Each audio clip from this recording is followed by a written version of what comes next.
thi thể sống lại.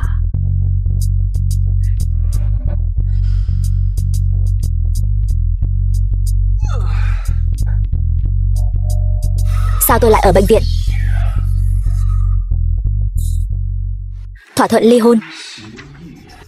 Tiểu Mạt muốn ly hôn với tôi. Nét chữ này chắc là vừa mới viết. Vợ tôi đâu rồi?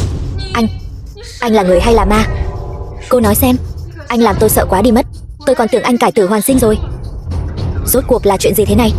Còn có thể là chuyện gì nữa? Vợ anh không cần anh nữa chứ gì? Sao có thể như vậy được? Sao lại không thể? Ngay cả bình dưỡng khí của anh, ông Từ qua đời rồi. Từ tể tướng qua đời rồi. Ông nội. Từ Nhược Trân, đại tiểu thư phủ tể tướng. Ông nội. Từ Phượng Niên, tể tướng của đại hạ. Ông nội. Từ tiểu thư, xin lỗi. Chúng tôi đã cố gắng hết sức rồi. Từ tiểu thư, xin hãy nén đau thương. Từ tể tướng đã qua đời rồi. Người tốt đúng là bạc mạnh mà. Nếu không nhờ từ tể tướng giúp đỡ, anh cũng không sống được đến hôm nay đâu. Lời này là sao? Anh tưởng anh là người thực vật. 3 năm nay anh sống thế nào? Những người nhà vợ anh ấy một xu cũng không chịu bỏ ra. Nếu không phải có quỹ từ thiện của từ tể tướng, anh ấy đã mất mạng từ lâu rồi. Vậy thì tại sao ông ấy lại cứu tôi?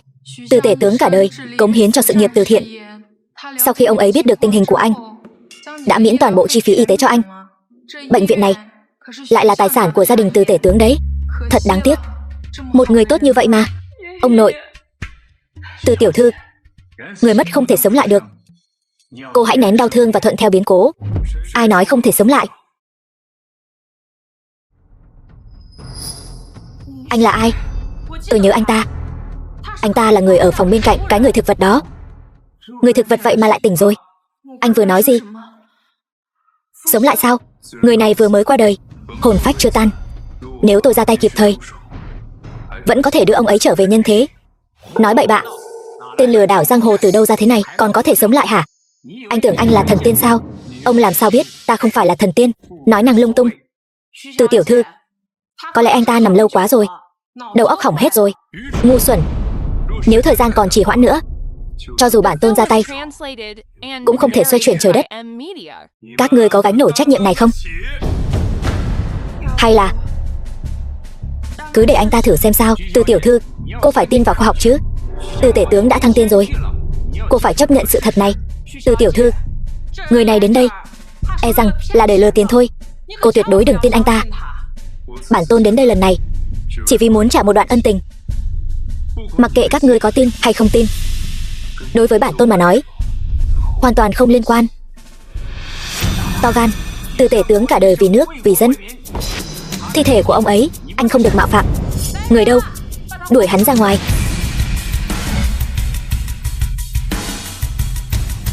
Ồn ào.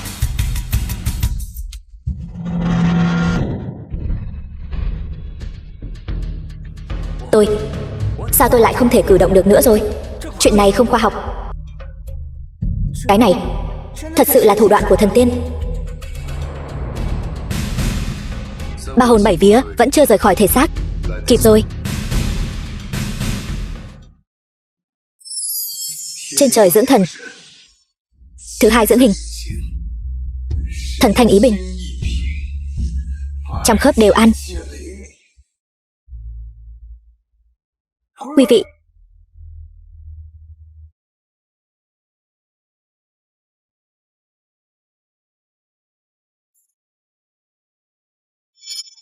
lão phu đây là bị làm sao vậy? Ông nội, ông thật sự tỉnh rồi sao? Cải tử hoàn sinh. Thật sự là cải tử hoàn sinh. Lão phu Từ Phượng Niên, đa tạ tiểu hữu đã cứu mạng. Không cần đa lễ. Lần này tôi đến cứu ông cũng chỉ để trả lại ông một đoạn ân tình. Chẳng lẽ cậu là người thực vật ở phòng bệnh bên cạnh sao? Đúng vậy. Nhờ có quỹ từ thiện của ngài, tôi mới có thể tiếp tục sống. Hôm nay ân tình giữa chúng ta coi như đã thanh toán xong. Tiểu hữu nói lời này khách sáo quá rồi. Ơn cứu mạng, lão phu nhất định sẽ báo đáp hậu hĩnh. Đúng vậy, Anh đã cứu ông nội của tôi, sau này chính là ân nhân của Từ gia chúng tôi. Bất kể anh có yêu cầu gì, chúng tôi đều sẽ cố gắng hết sức đáp ứng anh. Nếu các vị đã kiên trì như vậy, vậy tôi muốn một bộ quần áo và một chiếc điện thoại di động. Được, tôi sẽ đi chuẩn bị cho anh ngay bây giờ. Tể tướng, điện thoại của quốc chủ. Đại hội tầm tiên. Quốc chủ nói có trích tiên hạ phàm, có thể cải tử hoàn sinh, mọc lại xương trắng. Chẳng lẽ vị tiên sinh này chính là ân nhân? Cầm cái này là mấy năm nay nằm liệt giường, đã làm khổ vợ mình. Không ngờ sau khi tỉnh lại lại nhận được tờ giấy thỏa thuận ly hôn này. Vợ của cậu, lão phu có ấn tượng. Cô ấy hình như họ Triệu phải không? Đúng vậy, chính là Triệu Mạt. Lão phu nhớ ra rồi, cô ấy hình như đã thành lập một công ty, hiệu quả cũng khá tốt. Tối nay khách sạn Đế Hào sẽ tổ chức một buổi đại hội tầm tiên. Khi đó được bộ thượng thư và các quyền quý lớn ở Vân Châu đều sẽ có mặt. Lão phu sẽ sai người gửi một tấm thiệp mời đến Triệu gia, ban cho cô ấy một đời phú quý. Đại hội tầm tiên sao? Lão phu vừa rồi nhận được điện thoại của quốc chủ. Trời giáng dị tượng, có trích tiên giáng thế ở Vân Châu. Đại hội tầm tiên này chính là để tìm kiếm vị trích tiên giáng thế này. Ra vậy.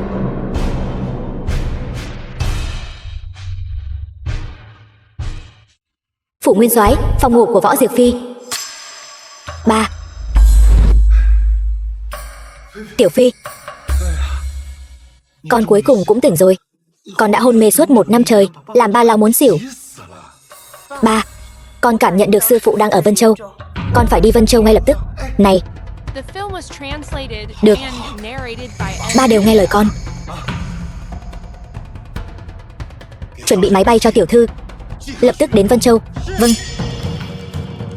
Sư phụ. Sư phụ. Sư phụ đi đâu, con sẽ đi đó.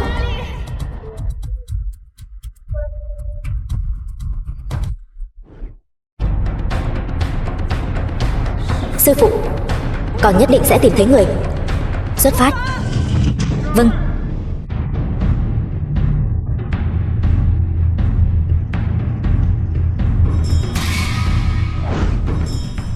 Mẹ. Anh là người hay là ma vậy? Tôi là người mà. Tôi còn sống. Mẹ có bóng kìa. Chắc là người rồi. Thế mà vẫn chưa mất mạng hả? Thằng nhóc nhà anh số cũng lớn đấy. Anh đến đây làm gì? Tôi đến tìm Tiểu Mạt. Tìm con gái tôi làm gì? Hai người đã ly hôn rồi mà. Đúng vậy. Dù anh tỉnh lại thì sao chứ? Chẳng phải vẫn là một thằng đàn ông vô dụng sao? Anh còn muốn tiếp tục làm khổ chị tôi nữa sao? Tôi biết. Mấy năm tôi hôn mê này, Tiểu Mạt đã vất vả rồi, cho nên vừa tỉnh lại tôi lập tức đi tìm Tiểu Mạt. Chỉ muốn tìm cách bù đắp cho cô ấy thôi mà. Tôi muốn cô ấy trở thành người phụ nữ hạnh phúc nhất thế gian. Con gái tôi bây giờ đã rất hạnh phúc rồi. Tôi nói cho anh biết, anh liệu hồn đấy. Mau cút ngay cho tôi. Tôi không tranh cãi với các người nữa. Tôi phải đi gặp Tiểu Mạt. Tôi sẽ nói với cô ấy. Anh đừng hòng. Tôi nói cho anh biết, tôi sẽ không để anh gặp Tiểu Mạt đâu. Anh đã làm khổ con bé 3 năm rồi. Anh còn muốn tiếp tục làm khổ nữa sao? Mẹ vẫn chưa nhìn ra sao? Thằng đàn ông này chính là sau khi tỉnh lại phát hiện mình không một xu dính túi nên mới muốn tiếp tục bám giết lấy chị con. Chắc chắn là như vậy. Sớm biết là như vậy thì đã rút sớm ống thở của anh rồi. Đúng. Loại đàn ông như anh đáng lẽ phải mất mạng từ lâu rồi. Được. Nể tình. Hai người là người nhà của Tiểu Mạt. Tôi không chấp nhặt với các người. Tránh ra. Đánh người rồi. Thằng đàn ông này đánh người rồi. Được lắm, đồ ăn mày. Dám đẩy mẹ tôi hả? Bảo vệ. Thằng đàn ông này dám động tay đánh người, đuổi hắn ra ngoài cho tôi. Mày gan lớn thật. Dám động tay đánh người ở đây. Mày không chịu tìm hiểu xem đây là nơi nào sao? Dám động thủ ở đây. 9 cái mạng cũng không đủ để mày đền đâu. Các người thấy tôi động tay sao? Nếu không phải anh đánh tôi thì tôi có nằm đây không? Chúng tôi là khách quý của buổi tiệc tối nay. Hắn ta dám động tay đánh mẹ tôi. Chuyện này tuyệt đối không thể bỏ qua như vậy được. Khách quý sao? Đúng vậy. Đây là thiệp mời của chúng tôi. Thiệp mời. Đúng là khách quý. Thằng nhóc, lần này mày xong đời rồi. Bữa tiệc tối nay không hề tầm thường. Từ tể tướng đích thân chủ trì, lục bộ thượng thư đều tề tựu, tất cả quyền quý Vân Châu đều có mặt. Anh đã đánh khách quý tham dự đại hội. Không ai bảo vệ được anh đâu. Anh ngoan ngoãn đi theo chúng tôi, vẫn còn giữ được một con đường sống. Sớm biết được hai mẹ con các người lại có bộ mặt như thế này, tôi đã không để Từ tướng gửi thiệp mời cho các người rồi. Anh để Từ tướng gửi thiệp mời cho chúng tôi sao? Anh là người thực vật, ngu ngốc quá rồi đó. Thiệp mời của chúng tôi rõ ràng là do chị tôi lấy được, liên quan gì đến anh? Các người còn đứng ngây ra đó làm gì? Tên này đã phát điên rồi, còn không mau đuổi ra ngoài đi. Đúng vậy, nếu để hắn làm bị thương khách quý hôm nay thì sao? Thằng nhóc cút ngay, làm kinh động đến khách quý bên trong, đời này coi như xong. Khách quý hả? Vậy anh xem cái này của tôi, có phải là khách quý không? Thiệp mời chí tôn Trần Tiên. Anh cho dù có làm giả thiệp mời thì cũng làm giả một cái cho giống thật đi chứ. Đây mới là thiệp mời. Cái thứ anh đang cầm là cái gì? Hỗn xược. Đây là thiệp mời chí tôn, chỉ có lục bộ thượng thư, khách quý chân chính cấp bậc này mới có thể sở hữu. Khách quý, mời vào trong. Thiệp mời chí tôn sao? Không thể nào. Sao có thể như vậy được? Chắc chắn là có sự nhầm lẫn. Anh đang nghi ngờ tôi sao? Tiên sinh, hai người này xử lý thế nào? Thu giữ thiệp mời của bọn họ, sau đó đuổi ra ngoài. Vâng. Phòng yến tiệc.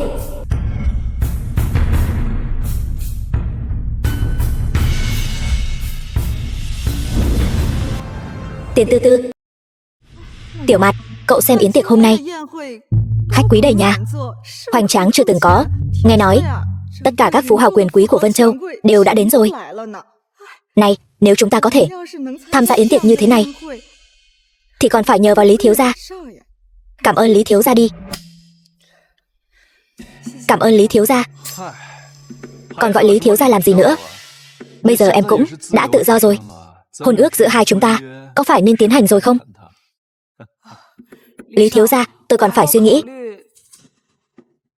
Trần Tiên. Cái gì? Em vẫn còn nghĩ đến cái tên người thực vật đó sao? Hắn ta đã mất rồi. Lý thiếu gia, không phải, anh mau nhìn kìa.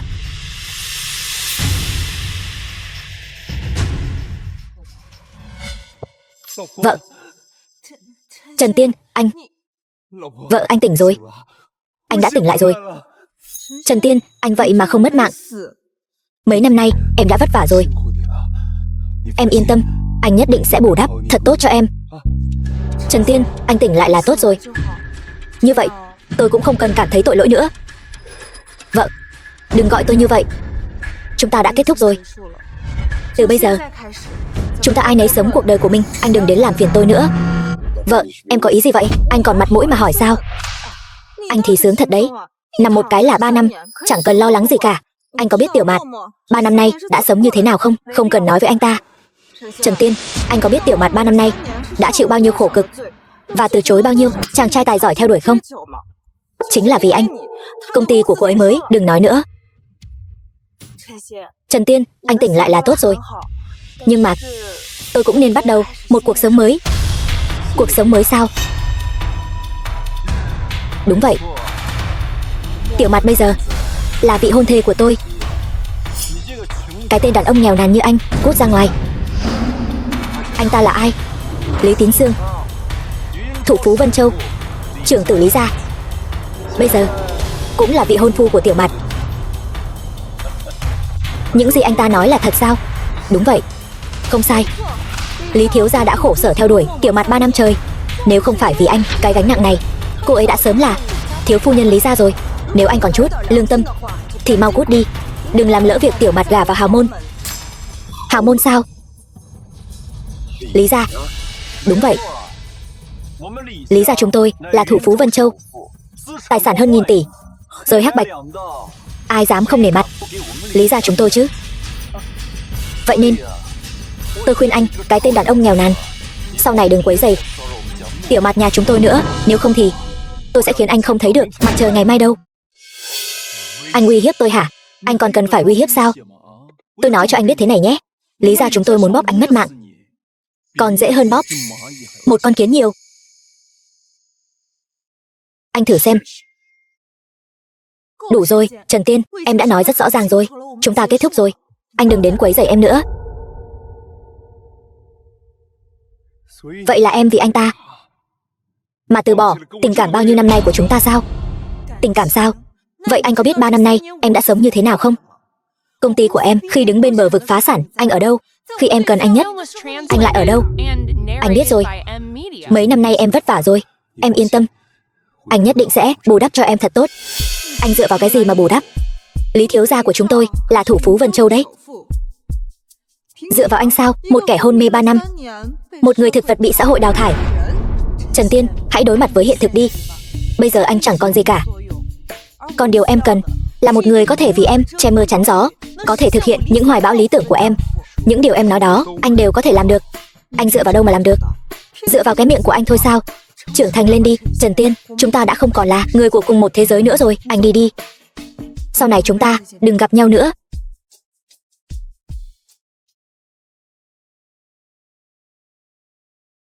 Alo mẹ, sao mọi người vẫn chưa đến? Cái gì? Trần Tiên đã đuổi mọi người đi rồi sao? Anh quá đáng lắm, Trần Tiên. Anh dựa vào đâu mà đuổi mẹ em và em trai em đi? Sao em không hỏi họ đã làm những gì? Bất kể họ đã làm gì, anh cũng không nên vu khống họ. Là họ vu khống anh. Đủ rồi, Trần Tiên, em quá thất vọng về anh rồi. Sớm biết anh bây giờ là như vậy, em đã nên từ sớm rút ống thở của anh rồi. Cái gì? Thằng nhóc, anh vẫn chưa biết sao? Ống thở của anh là Tiểu Mạt tự tay rút ra đấy. Cái gì? Em đã rút ống thở của anh sao? Đúng vậy, là em rút. Em muốn anh mất mạng sao? Đúng vậy, vì em không thể để anh làm liên lụy em nữa. Không ngờ đấy, thằng nhóc này, anh đúng là mạng lớn thật đấy. Rút ống thở rồi mà vẫn sống sót được.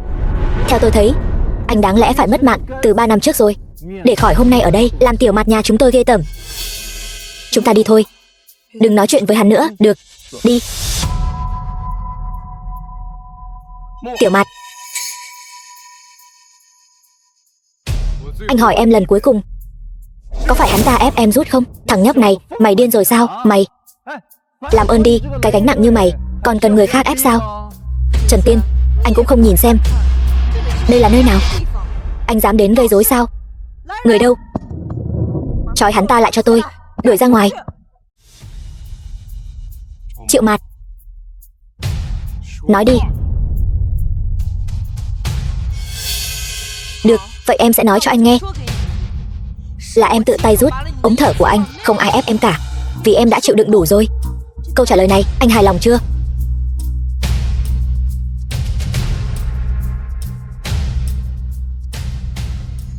Thằng nhóc, tao nói thật cho mày biết, vụ tai nạn 3 năm trước khiến mày trở thành người thực vật đó.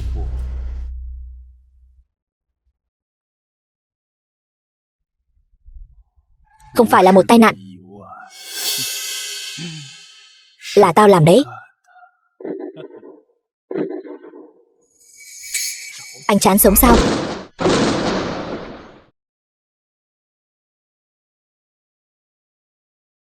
Sao tự nhiên lại có sấm sét vậy?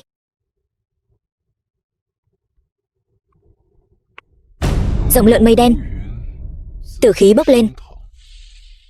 Đây là nơi tiên nhân giáng thế. Nhưng tiếng sấm chấn động giữa đất bằng này, Lôi Cung nổi giận. Không hay rồi. Trường Minh Đạo, Tiểu Thiên Sư. Sư phụ, đây là tiên nhân nổi giận đấy.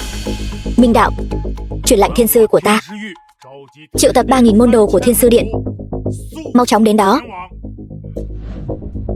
Vâng. Nơi có sấm chớp đó, đó là nơi nào? Khách sạn Đế Hào. Thì ra sư phụ đang ở khách sạn Đế Hào. Lập tức đi đến đó. Vâng. Chán sống sao? Kẻ chán sống là anh. Anh có biết ra tay ở đây sẽ có kết cục gì không? Trần Tiên, anh đang làm gì vậy? Người đâu? Bắt thích khách.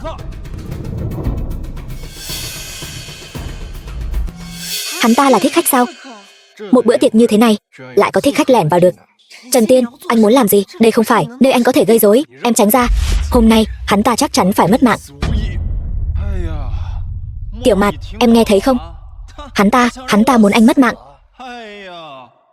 Tôi sợ quá cơ. Trần Tiên, gan lớn thật. Bữa tiệc hôm nay chính là quy tụ toàn bộ quyền quý của Vân Châu, ngay cả Lục Bộ Thượng Thư đại nhân cũng có mặt. Nhiều nhân vật lớn như vậy đều ở đây. Anh lại dám nói muốn lấy mạng Lý thiếu gia.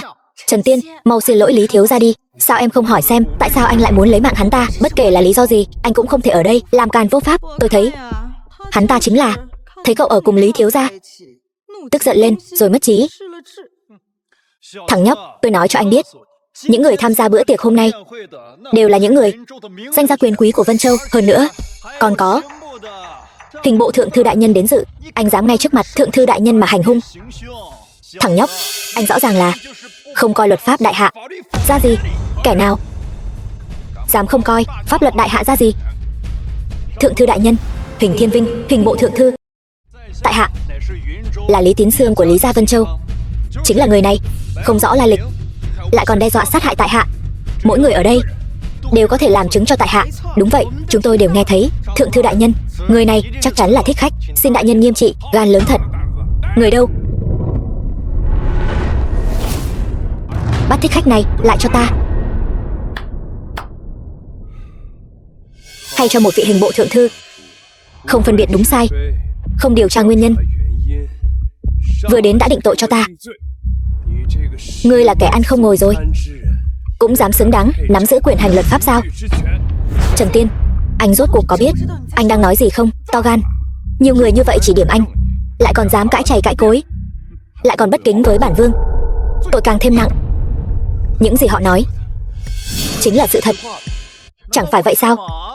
Tôi nói cho anh biết, những người có mặt ở đây đều là danh nhân quyền quý của Vân Châu.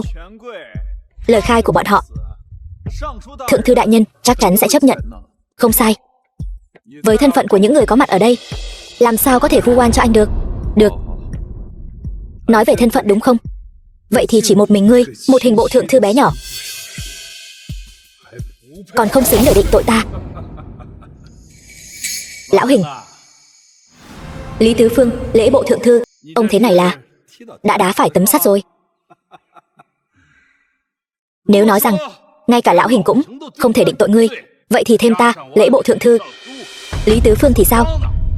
Chỉ với ngươi cũng không xứng. Buồn cười thật.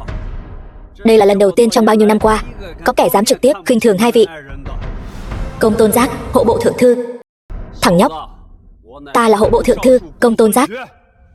Ba người chúng ta đủ rồi chứ? Không đủ. Vậy thì thêm ta, công bộ thượng thư Lỗ Công. Lỗ Công, công bộ thượng thư. Và cả ta, Liêu Thanh Thiên, binh bộ thượng thư. Binh bộ thượng thư Liêu Thanh Thiên. Và cả ta, Chu Vũ, lại bộ thượng thư. Ta là lại bộ thượng thư Chu Vũ. Lục bộ thượng thư chúng ta có thể quyết định mọi việc của đại hạ từ lớn đến nhỏ, 10 vạn 8 ngàn việc. Lục bộ thượng thư chúng ta cùng nhau. Lần này đủ rồi chứ? 6 người các ngươi cộng lại cũng không xứng để định tội ta. Ngươi, thằng nhóc, anh thật to gan, còn dám nói lục bộ thượng thư đại nhân không thể định tội anh. Tôi thấy hắn ta ngủ 3 năm, ngủ đến ngu ngốc luôn rồi.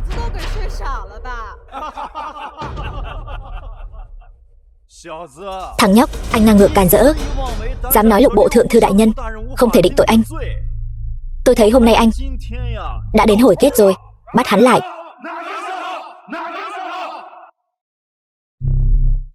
Tất cả dừng tay.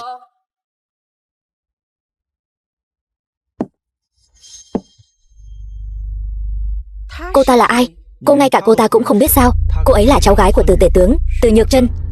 Thì ra là cháu gái của Từ tể tướng, vị lão thần ba triều thảo nào. Từ tiểu thư, cô nhất định phải cẩn thận, tránh xa tên thích khách này ra một chút.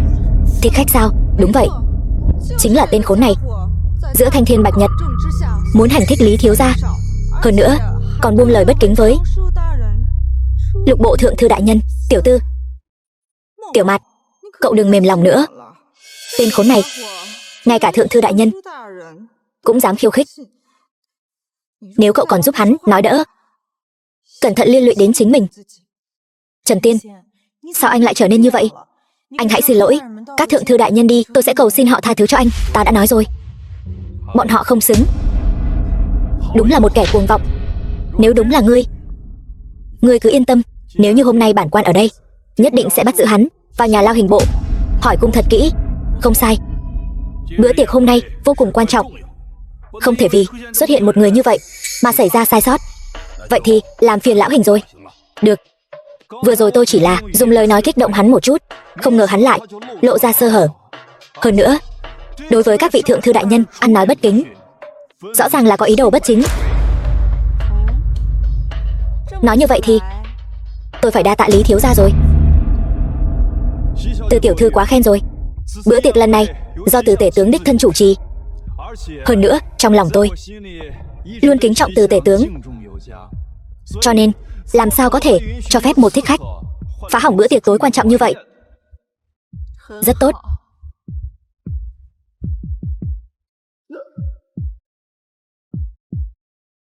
Từ tiểu thư, cô có ý gì? Trần tiên sinh là khách quý mà tôi đặc biệt mời đến.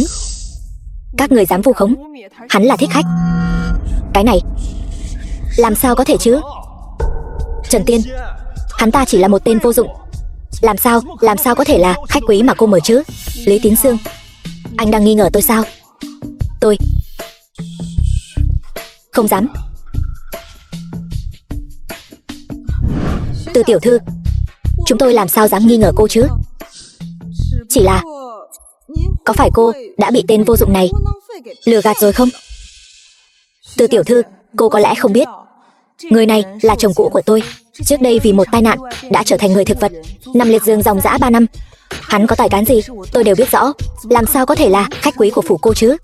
Đúng vậy, trừ khi là hắn dùng lời ngon tiếng ngọt lừa gạt gạ gẫm. Triệu Mạt, trong mắt cô, tôi là một người như vậy sao? Anh là người như thế nào? Vừa rồi đã thể hiện rõ như ban ngày rồi. Không biết trên dưới, tự cao tự đại. Ngoài việc dùng lời ngon tiếng ngọt dụ dỗ, anh dựa vào đâu mà có thể khiến Từ tiểu thư nhìn anh bằng con mắt khác? Từ tiểu thư, tôi muốn nhắc nhở cô, hắn ta từ khi tỉnh lại hình như mắc chứng hoang tưởng. Những lời hắn nói với cô tuyệt đối đừng tin là thật.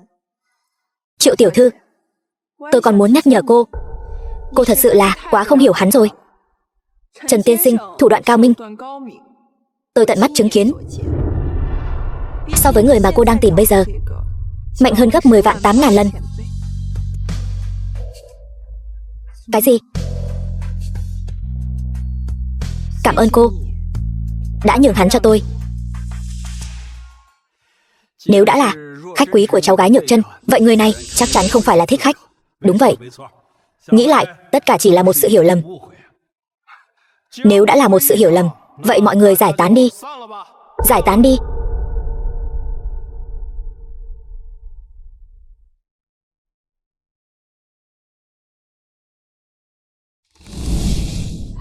Tiểu Mạt, Trần tiên này rốt cuộc đã dùng thủ đoạn gì mà lại lừa được Từ tiểu thư như vậy? Với cái kiểu của hắn vừa nãy còn cứ khăng khăng nói muốn bồi thường cho cậu. Tôi khinh, đồ cha nam. Từ tướng là lão thần 3 triều, môn sinh khắp triều đình. Hắn làm sao có thể trèo lên cành cao như vậy được? Đừng nói nữa, tiểu tư. Người này không có tài năng thật sự, chỉ biết dùng lời lẽ hoa mỹ. Sớm muộn gì cũng bị người khác vạch trần. Đúng vậy, chó mà không mỏ được tận ăn phân. Tôi xem đến lúc sự việc bại lộ, hắn sẽ kết thúc thế nào. Cháu gái Nhược Chân, Từ tướng đâu rồi? Không đến cùng cháu sao? Công tôn thúc thúc, ông nội cháu không khỏe, nên bảo cháu mang theo Ngự tứ tiên tỷ đến đây trước. Ngự tứ tiên tỷ sao?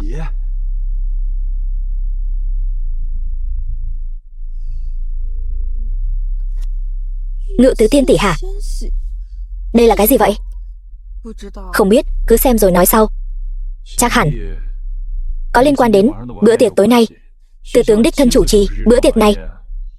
Hơn nữa, còn mời các danh nhân, các tầng lớp ở Vân Châu, thậm chí còn mời mấy vị thượng thư đại nhân. Chắc hẳn đây nhất định là một sự kiện lớn. Chắc hẳn chư vị vẫn chưa biết bữa tiệc tối nay được tổ chức vì lý do gì phải không? Xin công tôn đại nhân chỉ rõ. Tôi chỉ biết bữa tiệc tối nay do Từ tướng tổ chức. Chúng tôi được mời đến Bữa tiệc hôm nay do quốc chủ đích thân căn dặn, mục đích là để tìm một người. Không thể nói là người. Hôm nay cầu vồng trắng xuyên mặt trời, có Trích Tiên giáng thế ngay tại Vân Châu này. Trích Tiên sao? Nhược Chân, cháu cũng không biết chuyện này sao? Ông nội cháu chỉ bảo cháu mang theo tiên tỷ đến đây trước, không nói cho cháu nguyên nhân cụ thể. Tư tướng quả nhiên là người lão luyện và thận trọng. Đúng vậy, chuyện Trích Tiên giáng thế có liên quan trọng đại. Tư tướng có chút thận trọng cũng có thể hiểu được. Tiên tỷ này chính là do quốc chủ đích thân ban tặng, là chí bảo dâng lên cho Trích Tiên giáng thế. Trích Tiên cầm tiên tỷ này có thể ngang hàng với quốc chủ. Trăm quan cúi đầu, tất cả tài nguyên của đại hạ tùy ý điều phối. Các vị đại nhân, quả thật có tiên nhân hạ phàm sao? Đó là đương nhiên. Lúc đó trời xuất hiện dị tượng, Bắc Lương Vương, lão thiên sư của Thiên Sư Điện và Võ Nguyên Soái đã tận mắt chứng kiến, là do lão thiên sư đích thân nói ra.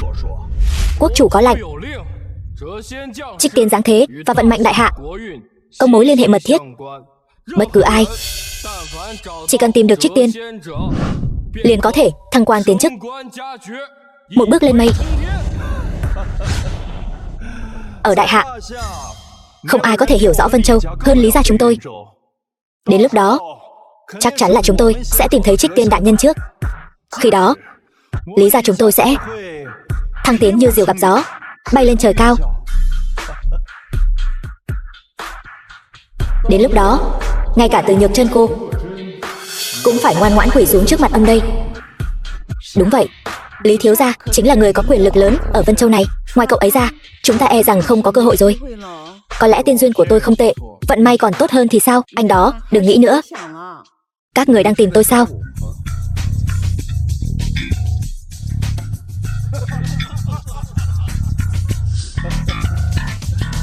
Anh không định nói anh chính là Trích Tiên đại nhân, có thể thay đổi vận mệnh đại hạ đó chứ? Tại sao không thể là tôi? Tôi không nghe nhầm chứ? Anh lại dám nói mình là Trích Tiên đại nhân? Này các vị đều nghe thấy rồi chứ? Trần tiên sinh, chuyện của Trích Tiên là việc trọng đại. Hãy tin tôi. Ngông cuồng tự đại, không coi ai ra gì. Trần Tiên, những gì anh đã làm sau khi tỉnh lại thực sự khiến tôi quá thất vọng rồi. Sau khi tôi tỉnh lại, cô đã tìm hiểu về tôi chưa? Cô đã từng nghe tôi nói một lời nào chưa? Trần Tiên, anh đừng quá đáng, được không? Với cái bộ dạng này của anh mà còn là Trích Tiên dáng thế sao? Tôi thấy anh nhiều nhất cũng chỉ là một người đàn ông vô dụng, trốn sau lưng phụ nữ thôi. Cô nói gì? Thôi được rồi, đàn gảy tai trâu, đừng nói nhiều với cô ta nữa. Thằng nhóc, cậu có biết mạo danh tiên nhân là tội gì không? Đó là Trích Tiên giáng thế từ trời cao. Tiên nhân nổi giận, đừng nói là Từ tiểu thư, ngay cả quốc chủ cũng không bảo vệ được cậu đâu. Nể mặt cháu gái Nhược Chân, nếu bây giờ cậu quỳ xuống xin lỗi mọi người, chúng tôi có thể không truy cứu những lời cậu vừa nói. Công tôn thúc thúc, anh ấy không có ý đó. Vậy là ý gì? Cháu gái Nhược Chân, vừa rồi chúng ta đã nể mặt cháu, không so đo với cậu ta nữa, nhưng cậu ta lại càng ngày càng quá đáng. Bây giờ ngay cả tiên nhân cũng dám mạo danh, thật là to gan lớn mật. Từ tiểu thư, tôi đã nói với cô trước đây, hắn đã điên rồi. Cô lại xem hắn như một bảo bối vậy, thật sự đáng cười. Còn không mau quỳ xuống xin lỗi. Quỳ xuống xin lỗi.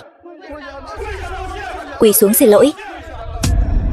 Thằng nhóc, chúng ta đã cho cậu cơ hội, là do cậu không biết trân trọng. Người đâu? Bắt lấy người này, giải vào thiên lao. Vâng. Không được, hắn là khách quý của Từ phủ ta. Cháu gái Nhược Chân mạo danh Trích Tiên giáng trần là tội tử hình. Cho dù là khách của cháu cũng không thể to gan làm càn như vậy. Trần Tiên, đừng tưởng rằng có Từ tiểu thư che chở cho anh có thể làm càn vô pháp. Tôi nói cho anh biết, vô dụng chính là vô dụng. Bây giờ quỳ xuống xin lỗi tôi, có lẽ tôi có thể tha cho anh một mạng. Xương của ta quá cứng, không quỳ xuống được. Hay là ngươi quỳ đi. Trần Tiên, anh đang làm gì vậy? Anh mau buông ra, anh có biết mình đang làm gì không? Buông tay, thật to gan. Dám ở đại hội tầm tiên trước mặt hành hung, không coi pháp luật ra gì, phải nghiêm trị không tha, để chấn chỉnh kỷ cương pháp luật. Tất cả còn ngây người ra đó làm gì? Đem người này đưa vào thiên lao. Không được, đưa Từ tiểu thư đến nơi an toàn cho ta. Trần Tiên, nếu ngươi bây giờ lập tức dừng tay, xin lỗi Lý thiếu gia, chúng ta còn có thể miễn tội tử hình cho ngươi. Nếu không thì bản quan chỉ có thể hạ lệnh lấy mạng ngươi ngay tại chỗ. Chỉ với các ngươi mà còn muốn lấy mạng ta sao? Lý thiếu gia, ta chính là hình bộ thượng thư đương triều, có quyền tiên trảm hậu tấu, có gì mà không dám. Nghĩ đến việc ngươi là khách của Từ tiểu thư, chúng ta cũng không muốn tận diệt. Ngươi đừng rượu mời không uống mà lại muốn uống rượu phạt chúng ta. Là lục bộ thượng thư của đại hạ vương quốc đương triều, trên đời này trừ quốc chủ ra vẫn chưa có bất kỳ ai có thể chống đối 6 người chúng ta. Có lẽ trong phàm trần tục thế, thân phận các ngươi cao quý, nhưng trong mắt bản tôn, các ngươi chỉ là phàm trần tục tử, những con ếch ngồi đáy giếng tự cho mình là đúng. Ngươi, Trần Tiên, anh thật sự điên rồi. Anh bị tôi kích động sao? Nếu thật sự là như vậy, tôi có thể bỏ tiền đưa anh đi bệnh viện tâm thần chữa trị. Tiểu Mạt, bây giờ cậu còn quan tâm đến hắn làm gì vậy? Hắn làm gì còn cái phúc khí mà được vào bệnh viện tâm thần chứ? Ngay cả khi có vài vị đại nhân cầu xin, thì nửa đời sau của hắn cũng chỉ có thể sống trong thiên lao. Đợi anh bị áp giải vào thiên lao, tôi nhất định sẽ tìm anh để báo thù mối thù phế ngón tay ngày hôm nay. Có bản lĩnh, ngươi bây giờ hãy tìm bản tôn báo thù đi. Bắt hắn lại. Không ai được bắt hắn. Cháu gái Nhược Chân, tránh ra. Từ tiểu thư này rốt cuộc đã bị cho uống loại thuốc mê nào vậy? Đến tận bây giờ vẫn còn bảo vệ Trần Tiên.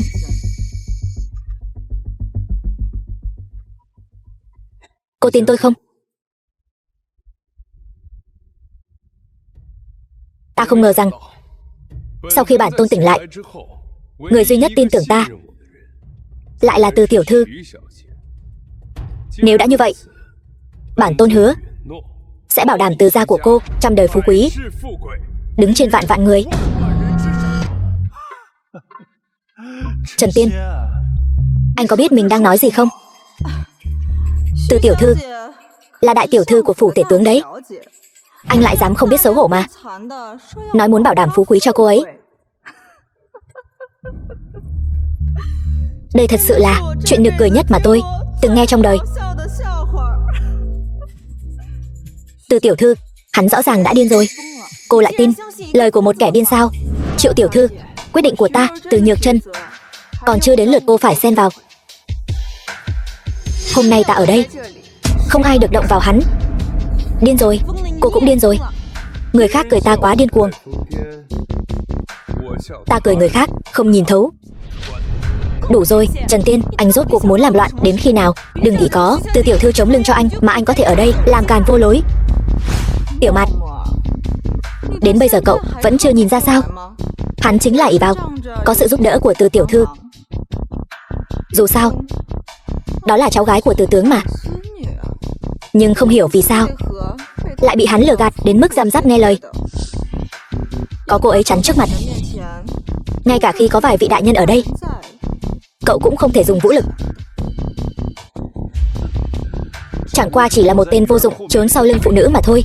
Cô ấy có thể bảo vệ anh nhất thời, nhưng có bảo vệ được anh cả đời không? Cháu gái Nhược Chân, cháu che chở mù quáng như vậy, nếu Từ tướng biết được sẽ đau lòng biết bao. Ông nội tôi nhất định sẽ ủng hộ tôi. Trần Tiên, nếu anh thật sự là một người đàn ông thì hãy bước ra khỏi sau lưng Từ tiểu thư đi. Đúng vậy, anh không phải rất ngông cuồng sao? Có bản lĩnh đừng trốn sau lưng phụ nữ chứ. Anh đừng đi, bọn họ đang khiêu khích anh đấy. Từ tiểu thư, tấm lòng của cô tôi đã nhận rồi, nhưng chuyện lát nữa cô cứ chờ xem đi.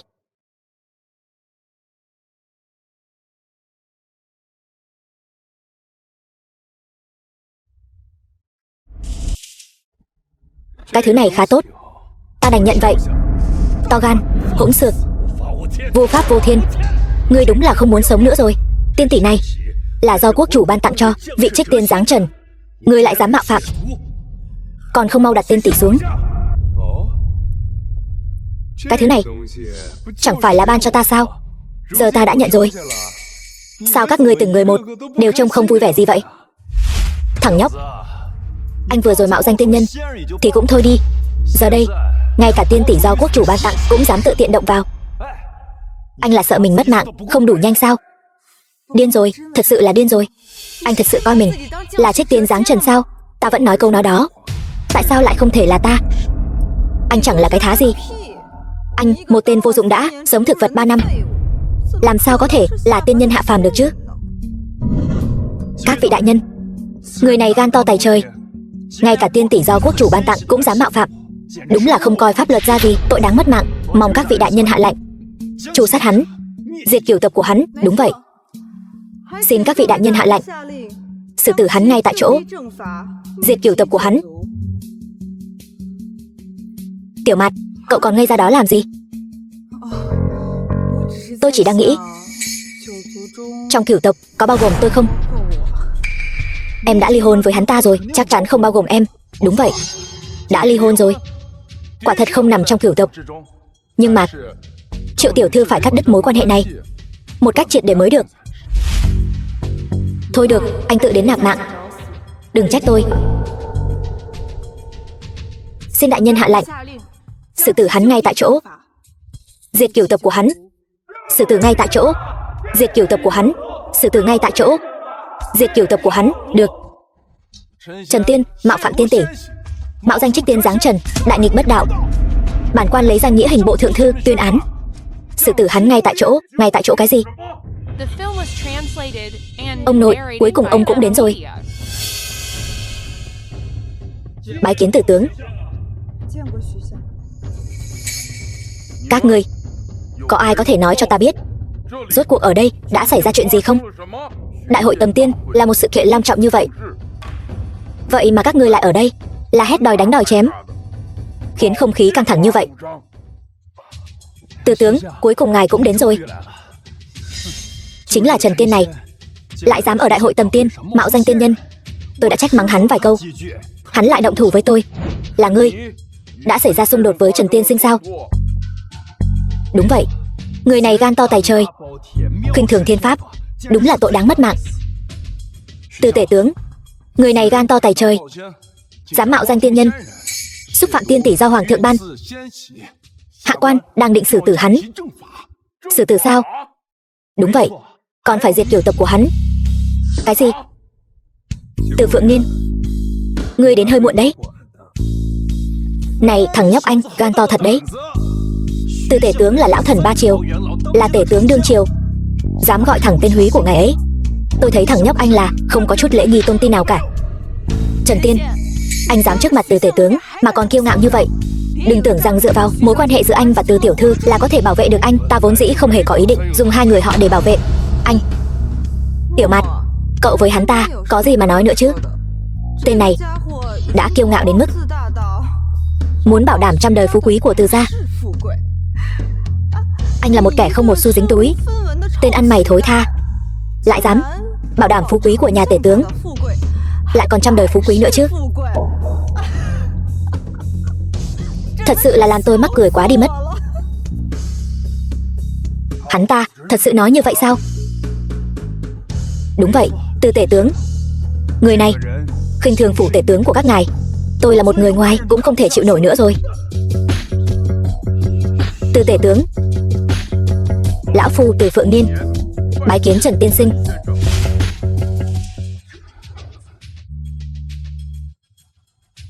Từ tể tướng, ngài đây là... Từ tể tướng, ngài không phải là hồ đồ rồi chứ?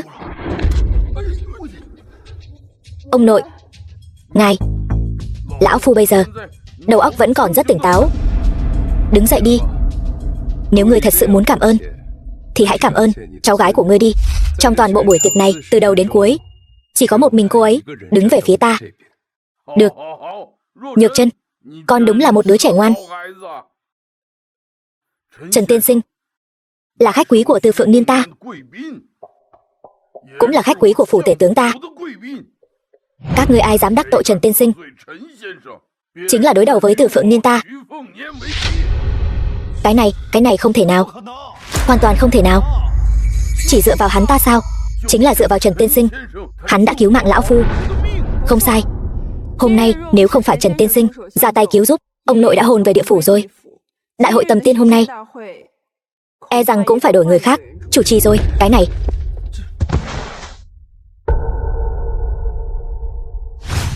thảo nào Từ tiểu thư lại ủng hộ hắn ta như vậy. Thì ra là hắn đã cứu tính mạng của Từ tể tướng. Nhưng mà hắn ta không phải vừa mới tỉnh lại sao? Có lẽ vẫn còn ở bệnh viện chứ. Này, cậu quên rồi sao? Bệnh viện đó là sản nghiệp của nhà Từ tể tướng. Thảo nào. Vậy thì vận may của hắn ta tốt quá rồi. Nhưng mà hắn ta cứu người từ khi nào vậy? Có lẽ chỉ là trùng hợp thôi. Hoặc cũng có thể chỉ là Từ tể tướng biết ơn báo đáp. Các ngươi vừa rồi đã làm gì với ân nhân của lão phu? Từ tể tướng, cho dù hắn ta là ân nhân cứu mạng của ngài, nhưng cũng quá ngông cuồng rồi. Ngài xem, Ngự Tứ Tiên tỷ kia bây giờ vẫn còn trong tay hắn ta kìa. Chẳng qua chỉ là một khối đá vụn mà thôi. Để ân nhân của lão phu chơi đùa một chút thì có sao? Từ tể tướng, đây là vật quốc chủ Ngự ban, dành cho vị trích tiên dáng thế kia, làm sao có thể mạo phạm được? Sao lại gọi là mạo phạm? Ân nhân của lão phu làm hỏng nó sao? Nhưng mà cái này đủ rồi. Về phía quốc chủ, lão phu tự sẽ giải thích. Lão phu là lão thần ba triều, chắc hẳn quốc chủ cũng không đến nỗi ngay cả chút thể diện này cũng không để lão phu chứ. Ngược lại là các ngươi vừa rồi đã làm gì với ân nhân của lão phu? Các ngươi thật sự nghĩ lão phu đã già yếu, không nhấc nổi đao sao? Ý của Từ tể tướng là xin lỗi đi, mau xin lỗi ân nhân của lão phu. Từ tể tướng, cái này làm sao có thể chứ? Hắn ta chỉ là một cái này. Lão phu đang cứu các ngươi đấy,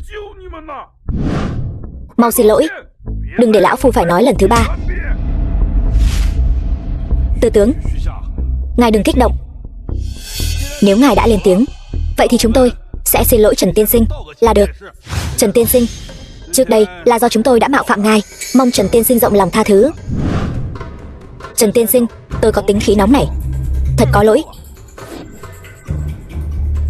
Xin lỗi Trần tiên sinh, trước đây lão phu nói chuyện có hơi nặng lời, tại đây xin được thành thật xin lỗi Trần tiên sinh.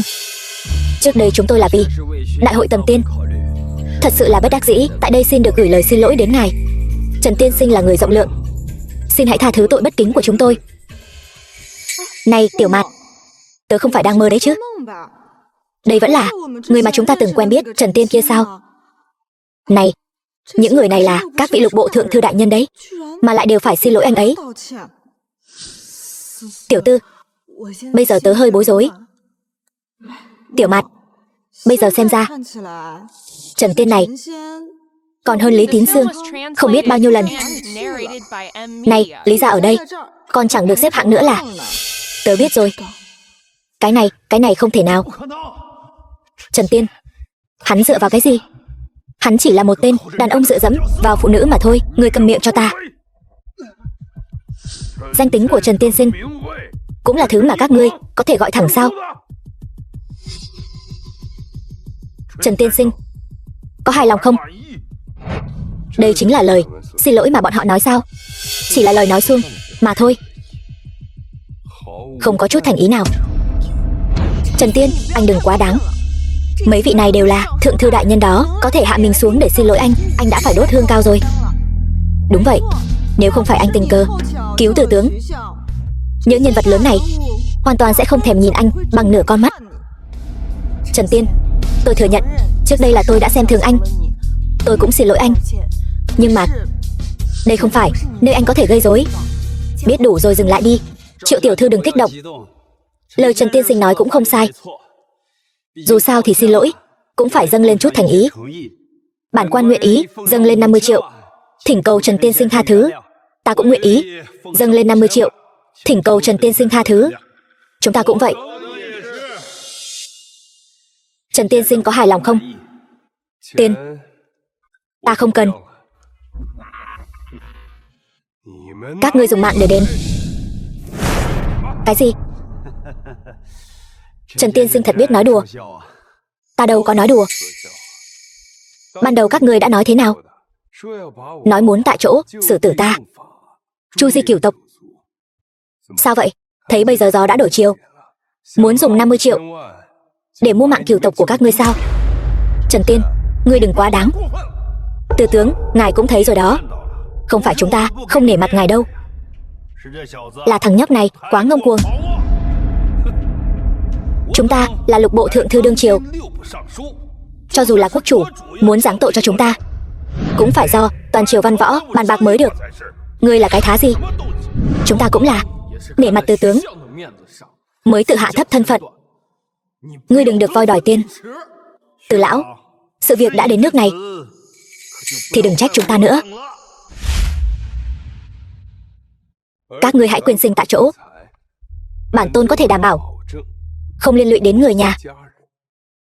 Nếu không, điều đang chờ đợi 6 gia tộc của các ngươi sẽ là tai họa diệt vong. Trần Tiên, ngươi vậy mà dám uy hiếp các vị thượng thư đại nhân, chính là tự muốn nạp mạng. Cho dù từ tướng ở đây cũng không bảo vệ được ngươi. Đúng vậy, kẻ tiểu nhân đắc chí thì ngông cuồng. Ông nội, chuyện này phải làm sao đây? Ông mau khuyên Trần Tiên đi. Ta nào dám chứ. Từ tướng, chúng tôi kính trọng ông là lão thần ba triều, công lao hiển hách. Thế nhưng giờ đây, kẻ này lại dám hung hăng bức người như vậy. Xin thứ lỗi cho hạ quan, không thể nể mặt ông được nữa. Đúng vậy, kẻ này hôm nay nhất định phải mất mạng. Người đâu? Đưa Từ tể tướng và Từ tiểu thư xuống nghỉ ngơi. Những người còn lại bắt hắn lại, lấy mạng tại chỗ. Ta xem ai trong các ngươi dám. Từ tể tướng, chuyện này đã không còn chỗ để xoay chuyển. Người đâu? Đưa Từ lão đi nghỉ ngơi.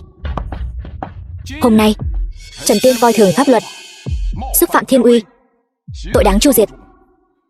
Ta đề nghị chu diệt cửu tộc của kẻ này. Các vị có ý kiến gì không? Ta lại bộ thượng thư Chu Vũ tán thành. Ta lễ bộ thượng thư Lý Tứ Phương tán thành. Ta hậu bộ thượng thư Công Tôn Giác tán thành. Ta binh bộ thượng thư Lưu Thanh Thiên tán thành.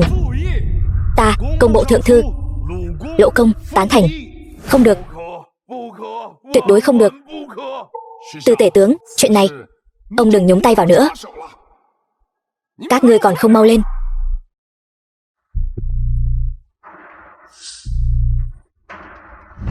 Trần Tiên, anh khó khăn lắm mới tỉnh lại, nhất định phải tự mình giày vò mình đến mất mạng mới vui sao? Ta đã nói rồi, ngươi sẽ không hiểu ta đâu. Thôi vậy, ta Trần Tiên làm việc chưa bao giờ cần giải thích với người khác. Được lắm Trần Tiên, nếu đã như vậy, từ hôm nay trở đi giữa chúng ta không có một chút liên quan nào. Tính mạng của anh không có chút liên quan nào với tôi. Yên tâm đi, ngươi đã không còn trong cửu tộc của ta, chuyện này sẽ không liên lụy đến ngươi. Tiểu Mạt, loại người này tự làm tự chịu, tự đến nạp mạng, không cần thiết vì hắn lãng phí lời nói. Đúng vậy, chúng ta đều đã cho hắn cơ hội rồi, nhưng hắn ta không biết trân trọng. Được, vậy thì ta cũng cho các ngươi một cơ hội. 3 giây. 3 giây cuối cùng, các ngươi quyên sinh tạ tội. Nếu không, sẽ gây họa cho cả tộc. Tiêu rồi, tất cả đều tiêu tùng rồi. Các ngươi mau xin lỗi Trần tiên sinh, nếu không hậu quả khó lường đó. Lỗ gia của ta ở đại hạ đã đứng vững 100 năm không đổ. Đừng nói là 3 giây, cho dù cho hắn 3 kiếp, hắn cũng không thể động đến lỗ gia của ta. Trong vòng 3 giây, khiến người máu bắn tung tóe tại chỗ, chu diệt cửu tộc. 2. Tên nhóc, mất mạng đến nơi rồi mà vẫn còn giả thần giả quỷ. Ta thấy ngươi thật là không thể hiểu nổi. Hôm nay chỉ có máu của ngươi mới có thể xoa dịu cơn giận của tiên nhân giáng trần, mới có thể bảo vệ luật pháp đại hạ của ta. 1. Trần Tiên, nếu ngươi không mất mạng thì đó chính là đối với luật pháp đại hạ của ta sự sỉ nhục lớn nhất. Giây cuối cùng này, ta đếm giúp ngươi vậy. Trần Tiên, ta xem ngươi còn có thể giả vờ đến bao giờ nữa. Hết giờ rồi. Nếu các ngươi đã cố chấp không tỉnh ngộ, vậy thì cũng đừng trách ta.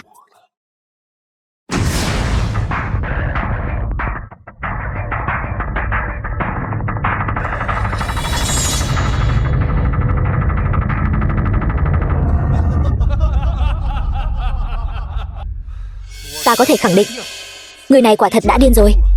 Thật nực cười cho chúng ta lại đi so đo với một kẻ điên. Công tôn đại nhân nói không sai, ta thấy tên nhóc này cũng điên rồi. Trần Tiên, rốt cuộc anh đã làm loạn đủ chưa? Kiếm của ta vô tướng vô hình, nhưng lại dùng đại thần thông cắt đứt đường phúc duyên khí vận của các ngươi. Sau này các ngươi sẽ chỉ gặp nhiều tai ương, gây họa cho cả gia tộc. Đến bây giờ vẫn còn nói lời mê hoặc lòng người. Hôm nay ta sẽ đứng ở đây, ta muốn xem ngươi làm thế nào để mấy nhà chúng ta gặp nhiều tai ương. Trần Tiên, ngươi...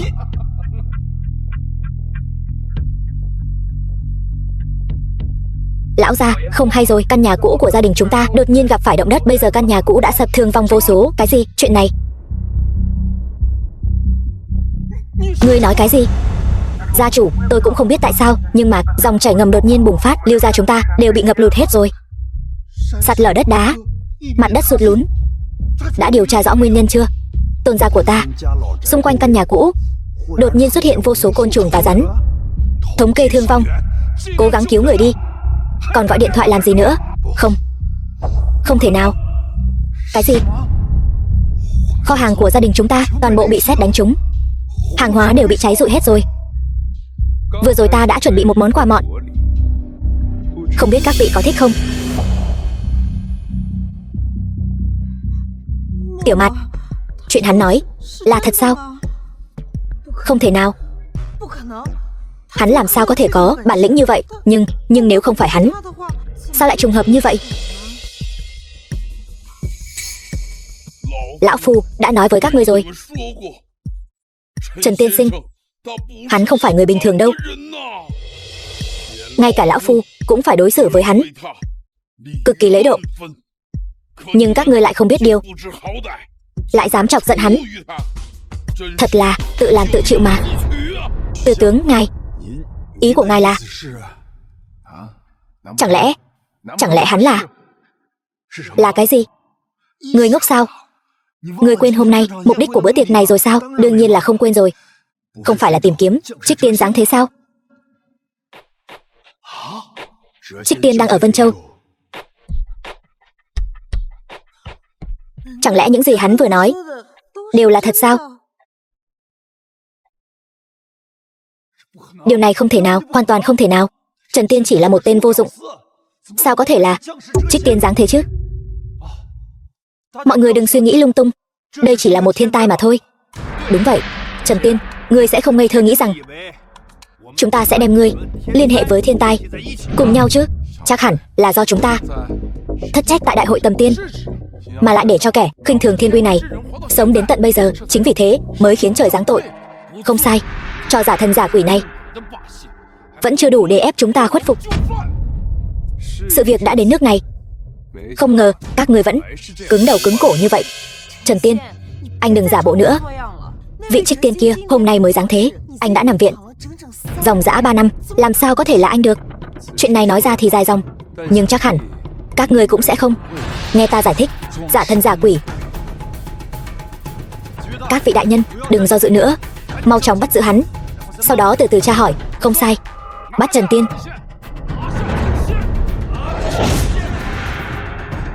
Thằng nhóc, ngươi không phải nói ngươi là Trích Tiên dáng thế sao? Hôm nay ta sẽ phế tứ chi của ngươi, sau đó đoạn xương cốt của ngươi, xem ngươi còn làm sao giả thân giả quỷ được nữa. Xông lên cho ta, ai dám động đến ngày ấy.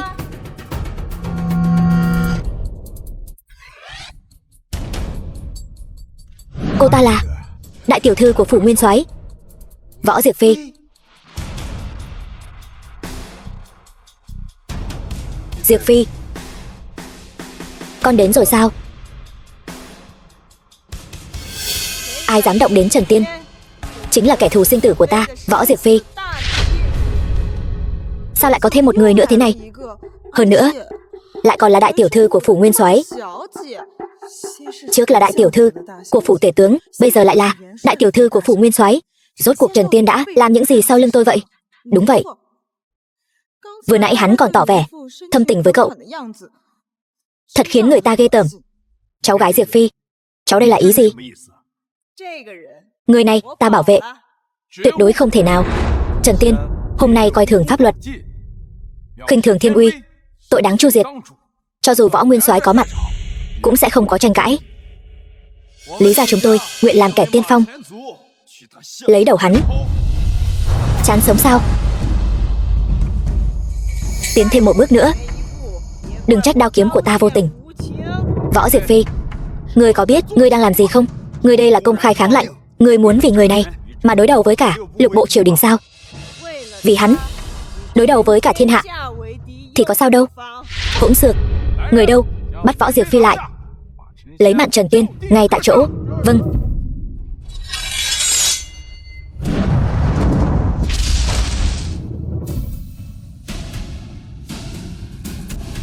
Kẻ nào vượt qua giới hạn này mất mạng. Nếu như ngươi cố chấp không tỉnh ngộ thì đừng trách chúng ta không khách khí nữa. Xông lên.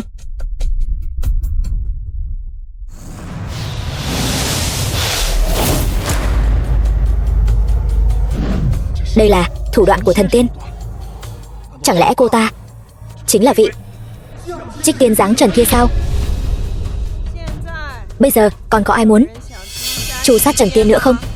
Công tôn giác bái kiến Trích Tiên, xin Trích Tiên thứ tội. Bái kiến Trích Tiên, xin Trích Tiên thứ tội.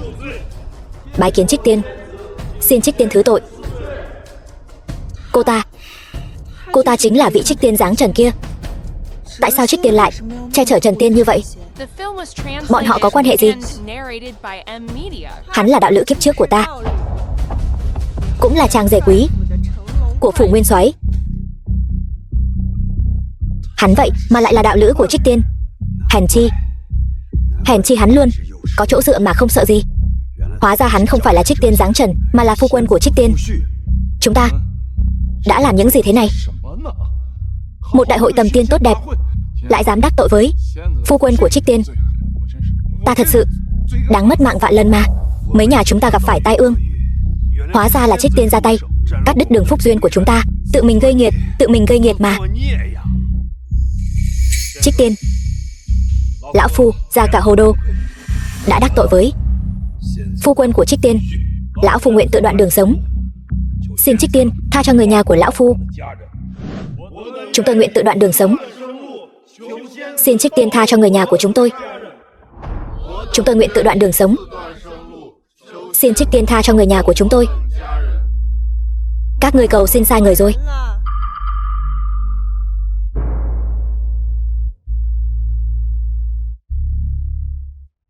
Là chúng tôi có mắt không tròng, đã chọc giận tiên sinh. Xin tiên sinh rộng lượng tha cho tộc nhân của chúng tôi một con đường sống. Xin tiên sinh rộng lượng tha cho tộc nhân của chúng tôi một con đường sống.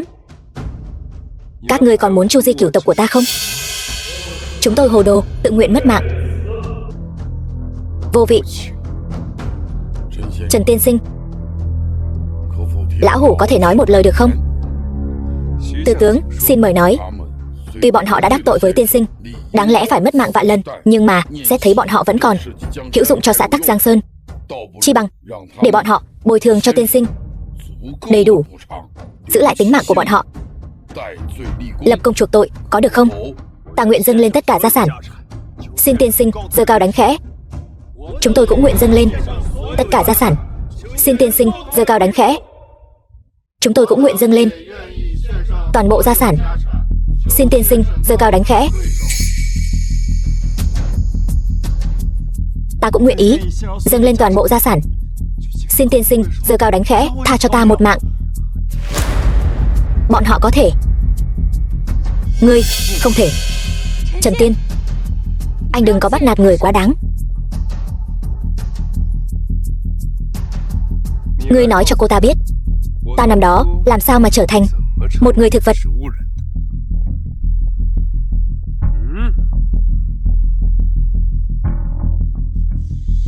Là ta đụng phải. Trước đây ta đã để ý Triệu Mạt rồi. nhưng cô ấy chỉ nhận anh. Cho nên ta đành phải dùng hạ sách này. Cái gì? Anh là cái đồ tiểu nhân hèn hạ vô sỉ, dám làm hại Trần tiên sinh. Tối nay cũng là hắn luôn luôn gây chia rẽ.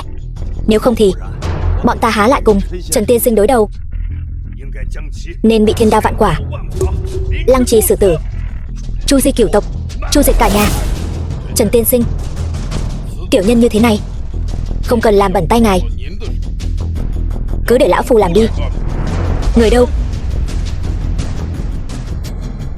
Đem hắn đánh vào thiên lao. Tư tướng, diệt môn tru sát Lý gia. Tư tướng, ta sai rồi, ngài nghe ta nói. Tư tướng, ta sai rồi, ngài nghe ta nói. Tư tướng, ngài tha cho ta đi. Diệp Phi, chúng ta đi thôi.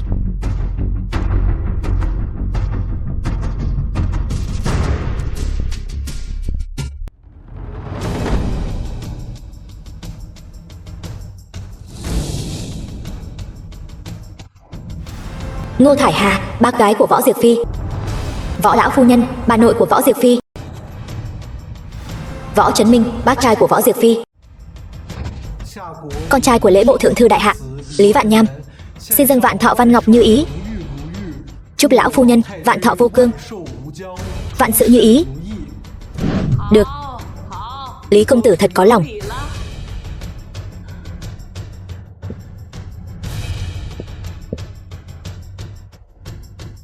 Con trai của hình bộ thượng thư đại hạ Hình Hạo Nhiên, xin dâng tùng hạc diên niên đồ. Chúc lão phu nhân thọ như tùng hạc, phúc lộc tề thiên. Tấm lòng của Hình công tử, lão phu nhân ta đây xin nhận. Nào, được rồi, mọi người hãy ngồi xuống đi. Con trai của mấy vị thượng thư đều đã đến rồi. Mặt mũi của Võ nguyên soái thật là lớn nha. Anh đừng quên, phủ nguyên soái này lại có một vị trích tiên giáng trần. Mấy vị công tử này e rằng là vì vị trích tiên đó mà đến đấy. Tiểu Phi đã trở thành trích tiên giáng trần, phủ nguyên soái của ta cuối cùng cũng có thể áp đảo phủ Bắc Lương Vương rồi. Đúng vậy. Sau này nhìn khắp đại hạ, ta xem ai còn không nể mặt mũi phủ nguyên soái chúng ta. Yến tiệc mừng thọ này sắp bắt đầu rồi. Tiểu Phi sao vẫn chưa đến vậy? Nó sẽ cùng với đạo lữ tiền kiếp của nó đến. Đạo lữ tiền kiếp sao? Này, ta nghe nói đạo lữ tiền kiếp của nó lại là người đã hôn mê 3 năm, một người thực vật. Vấn đề là còn bị vợ cũ của hắn bỏ rơi. Một người như vậy làm sao có thể xứng với Tiểu Phi nhà chúng ta chứ? Ai nói hắn không xứng với ta? Võ Trích Tiên là tuyệt đại gia nhân. Đối tượng cô ấy tìm hoặc là giàu có nhất phương, hoặc là quyền thế ngút trời. Sao lại là một người tầm thường vô vị như vậy chứ? Ta không hiểu Võ tiểu thư đã nhìn trúng điểm nào của hắn. Cậu chính là đạo lữ tiền kiếp của Tiểu Phi nhà ta sao? Vâng, bác trai, hắn chính là đạo lữ tiền kiếp của con. Thằng nhóc, trình độ học vấn của cậu là gì? Tôi tốt nghiệp cấp 3. Vậy thì bây giờ cậu đang làm chức vụ cao ở đâu vậy? Là giao đồ ăn sao? Hay là đang vác gạch ở công trường? Hiện tại tôi không có việc làm. Cũng phải thôi, dù sao cũng là một người vừa mới tỉnh dậy từ trạng thái sống thực vật, làm sao có việc làm được chứ? Tiểu Phi, không phải bác trai nói cháu đâu. Tìm một thứ như thế này đến làm con rể tương lai của phủ nguyên soái chúng ta. Những người đến chúc thọ hôm nay, các công tử vương tôn, ai mà không hơn hắn gấp vạn lần. Cái gì mà đạo lữ kiếp trước, cái gì mà con rể tương lai chứ? Một người như thế này làm sao xứng đáng với đại tiểu thư phủ nguyên soái chúng ta? Nếu Tiểu Phi gả cho hắn, lời này mà truyền ra ngoài, phủ nguyên soái chúng ta làm sao còn có thể đứng vững ở đại hạ được nữa chứ? Em trai, em nói xem có phải không? Chị dâu, Tiểu Phi thích ai thì cứ thích người đó. Em từ trước đến nay không can thiệp. Em trai, đây là lỗi của em rồi. Cánh cửa phủ nguyên soái chúng ta không phải loại vô danh tiểu tốt nào cũng có thể bước vào đâu. Bác trai, bác gái, khách đến là khách quý. Hai người ở tiệc thọ của bà nội đối xử khắc nghiệt với khách quý như vậy, chỉ khiến phủ nguyên soái chúng ta trông nhỏ nhen thôi. Khách quý sao? Hắn ta không tiền, không quyền, một người đàn ông vô danh tiểu tốt, dựa vào đâu mà làm khách quý của phủ nguyên soái chúng ta. Đúng vậy, chỉ có những người như Lý công tử và Hình công tử đây, những người có địa vị cao, mới xứng đáng là khách quý của phủ nguyên soái chúng ta. Một người như thế này cũng xứng đáng bước vào cửa phủ nguyên soái sao? Võ đại nhân, ngài cũng đừng nói như vậy. Biết đâu đấy, hắn ta chỉ đến để ăn trực thôi. Cũng phải, Trấn Minh, chúng ta cứ ban cho hắn một bữa ăn đi, kẻo người ta lại nghĩ phủ nguyên soái chúng ta nhỏ nhen. Cũng đúng, loại người ở tầng lớp thấp kém như thế này, cả đời này chưa từng bước vào cánh cửa phủ nguyên soái, càng chưa từng ăn qua sơn hào hải vị.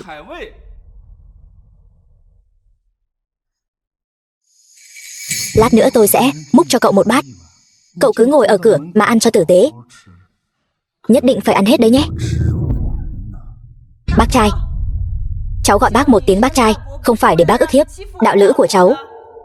Tiểu Phi, sao cháu lại giúp một người ngoài nói chuyện chứ? Chúng ta đều là vì tốt cho cháu thôi. Vì tôi hả? Là muốn đem tôi bán được giá tốt sao? Tiểu Phi, con đang nói cái gì vậy? Thôi được rồi, mọi người đừng nói nữa, ồn ào như vậy. Một gia đình thì ra thể thống gì?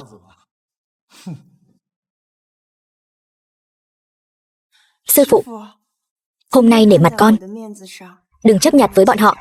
Chúng ta cứ ngồi xuống trước đi. Khoan đã, rõ ràng biết hôm nay là tiệc thọ của lão phu nhân, các người lại đến tay không, còn muốn ngồi vào chỗ. Mơ mộng hão huyền gì vậy? Không tiền, không quyền, lại không mang theo thọ lễ, còn muốn ngồi vào chỗ. Ra ngoài cửa mà quỳ xuống cho ta. Ai nói Trần tiên sinh không mang theo lễ vật?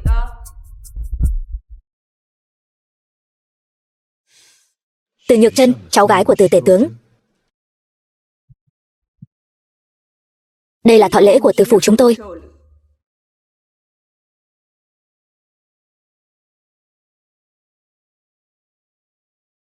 Còn phần này là thọ lễ của Trần tiên sinh.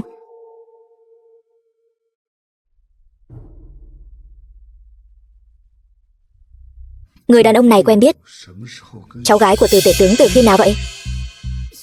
Từ tiểu thư, sao cô lại thay tên phế vật này? Không, sao cô lại thay hắn đến tặng lễ vật vậy? Với giao tình của ta và Trần tiên sinh, thay hắn dâng lên một phần thọ lễ không hề quá đáng chút nào, đúng không? Rốt cuộc hai người họ có quan hệ gì vậy? Chẳng lẽ Từ tiểu thư muốn công khai cướp đạo lữ định mệnh của Võ tiểu thư sao? Từ Nhược Trân, cô đừng làm loạn nữa. Ta làm loạn khi nào? Ta nói thật đấy. Tiểu Phi, em trai, các ngươi nhìn cho rõ đi, đã thấy rõ bộ mặt thật của hắn chưa? Vừa mới ly hôn với vợ cũ, bây giờ lại dây dưa không rõ ràng với cháu gái của Từ tể tướng. Tiểu Phi, hắn không xứng với con. Tiểu Phi, không phải ba nhiều lời, nhưng hắn ta quá đáng lắm rồi. Ba, đây là chuyện riêng giữa con và hắn. Chuyện riêng sao? Con còn ở phủ nguyên soái ngày nào thì đó không phải là chuyện riêng. Lão phu nhân, người cũng thấy rồi đấy, cái người này chỉ biết ăn bám, không có chút bản lĩnh nào. Ngay cả việc tặng lễ vật cũng phải mượn tay người khác. Một người như hắn làm sao xứng đáng làm con rể của phủ nguyên soái chúng ta chứ? Người nói có phải không? Tiểu Phi, lại đây. Từ tiểu thư, cảm ơn ý tốt của cô, nhưng ta đã chuẩn bị thọ lễ để tặng lão phu nhân rồi.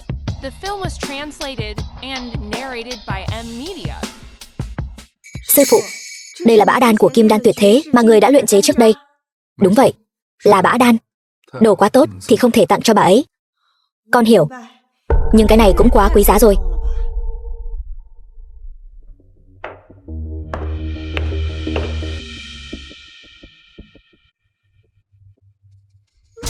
Lộn xộn quá. Cái thứ gì đây? Một đống bã thuốc. Tôi đã từng thấy người ta tặng thọ lễ, có người tặng thuốc bổ. Tôi chưa từng thấy có người tặng bã thuốc. Tiểu Phi, chỉ là thứ đồ bỏ đi này mà cô còn nói là quý giá sao? Tôi biết cô muốn bao che cho anh ta, nhưng cô cũng không thể mở mắt nói dối như vậy được chứ. Tôi nghe nói bã đan dược được tặng Loại quá tốt thì không thể tặng cho lão phu nhân. Thật vô lý. Tặng quà mà không tặng thứ tốt nhất. Loại quá tốt, lão phu nhân không có phúc hưởng thụ. Mọi người xem này. Đây là lời nói của con người sao? Tôi không nói sai. Cũng sược.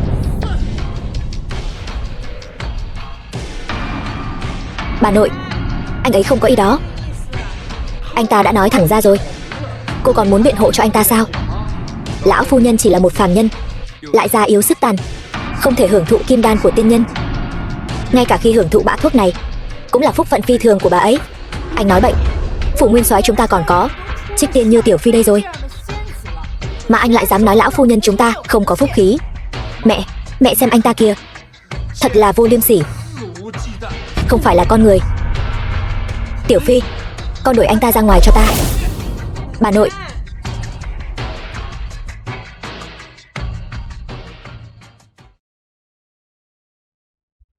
Muốn đuổi ai ra ngoài vậy?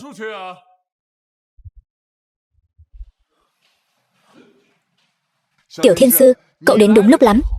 Tên vô dụng này cầm một đống bã đan dược đến chúc thọ. Chúng ta đang chuẩn bị xử lý anh ta đây. Thì ra là tên vô dụng này. Đường đường là võ lão phu nhân mừng thọ mà anh lại mang một đống bã đan dược đến. Là có ý gì vậy? Anh ta thậm chí còn nói lão phu nhân chỉ xứng ăn bã đan dược. Đây chẳng phải là đang sỉ nhục lão phu nhân sao? Sao có thể? Võ lão phu nhân công cao đức trọng, xứng đáng với một viên kim đan. Trường Minh đạo của Thiên Sư Điện xin dâng lên một viên kim đan quý giá của Tam Thanh Cung, kính chúc võ lão phu nhân thọ tỷ Nam Sơn.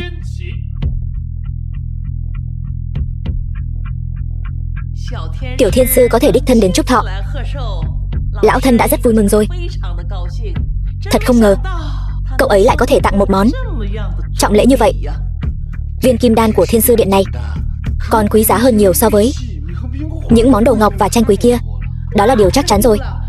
Viên kim đan này ít nhất cũng trị giá 1 tỷ tệ đó.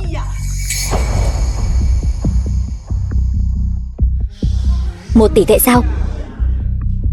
Đâu có. Tôi và Tiểu Phi là bạn lâu năm rồi. Chỉ là một viên kim đan nhỏ bé thôi, không đáng nhắc đến. Tiểu Phi, cô thấy chưa? Người ta, Tiểu Thiên Sư đó đã mang đến một món quà trị giá 1 tỷ tệ là kim đan để chúc thọ đó. Không như một số người chỉ mang mấy thứ bã vụn đến để lừa gạt mọi người chúng ta. Các người đúng là có mắt như mù mà. Những bã đan dược của ta tốt hơn kim đan trên tay ngươi gấp trăm lần. Gấp trăm lần sao? Ngươi có biết không, đan dược này là bảo vật của Thiên Sư Điện, do sư phụ ta tự tay luyện chế. Ngươi vậy mà dám nói mấy viên đan cạn nát của ngươi tốt hơn đan dược của sư phụ ta gấp trăm lần. Tiểu Phi, sao con lại tìm một tên vô dụng không biết liêm sỉ như vậy chứ? Sư phụ ta sẽ không nói dối đâu. Sư phụ gì chứ? Thật lộn xộn. Đuổi hắn ra ngoài cho ta. Không được, hắn là đạo lữ tiền kiếp của ta. Ta nhất định phải gả cho hắn. Thật vô lý. Con muốn gả chồng cũng chỉ có thể gả cho Bắc Lương Vương đến chúc thọ. Bắc Lương Vương, hắn không phải là kẻ thù không đội trời chung của phủ nguyên soái sao? Hắn ta sao lại đến đây? Bắc Lương Vương lần này làm trận thế lớn như vậy, còn cố ý chọn đúng lúc lão phu nhân tổ chức tiệc thọ mà đến, e rằng không phải là đến gây sự đó chứ. Bàng Thế Đồng, hôm nay là tiệc thọ của mẫu thân ta, ngươi lại dẫn người xông thẳng vào như vậy, là có ý gì? Võ nguyên soái hà tất phải căng thẳng? Ngươi và ta tuy có mâu thuẫn, nhưng lão phu nhân mừng thọ, bổn vương há có thể không đến chúc thọ sao? Chúc thọ sao? Đây là lễ vật chúc thọ của bổn vương. Tùy Hầu Châu, Hoa Thị Bích. Một là chúc lão phu nhân thọ tỷ Nam Sơn. Hai là ta nguyện cưới Võ Trích Tiên. Phủ Bắc Lương Vương và phủ nguyên soái, sự kết hợp hoàn hảo, vĩnh viễn kết tình, thông gia hòa thuận. Tùy Hầu Châu, Hoa Thị Bích, đây chính là hai bảo vật thời xuân thu đó. Đây đâu phải là thành ý đầy đủ. Đây rõ ràng là muốn Võ nguyên soái cưỡi hổ khó xuống mà. Đúng vậy, Bắc Lương Vương dã tâm bừng bừng, lại còn muốn cưới Trích Tiên giáng trần. Xem Võ nguyên soái ứng phó thế nào đây. Khoan đã, vương gia, có phải hơi đường đột rồi không? Võ Trích Tiên, Ý cô thế nào? Ta không đồng ý. Tiểu Phi, sao con có thể từ chối thiện ý của vương gia chứ? Đúng vậy, vương gia đã đích thân đến tận cửa cầu hôn rồi, để hóa giải ân oán giữa hai nhà. Đây chẳng phải là một chuyện tốt đẹp viên mãn sao? Võ Trích Tiên, nếu nàng và ta thành thân, hai nhà chúng ta sẽ hóa giải mâu thuẫn thành hòa bình, chẳng phải rất tốt sao? Không tốt.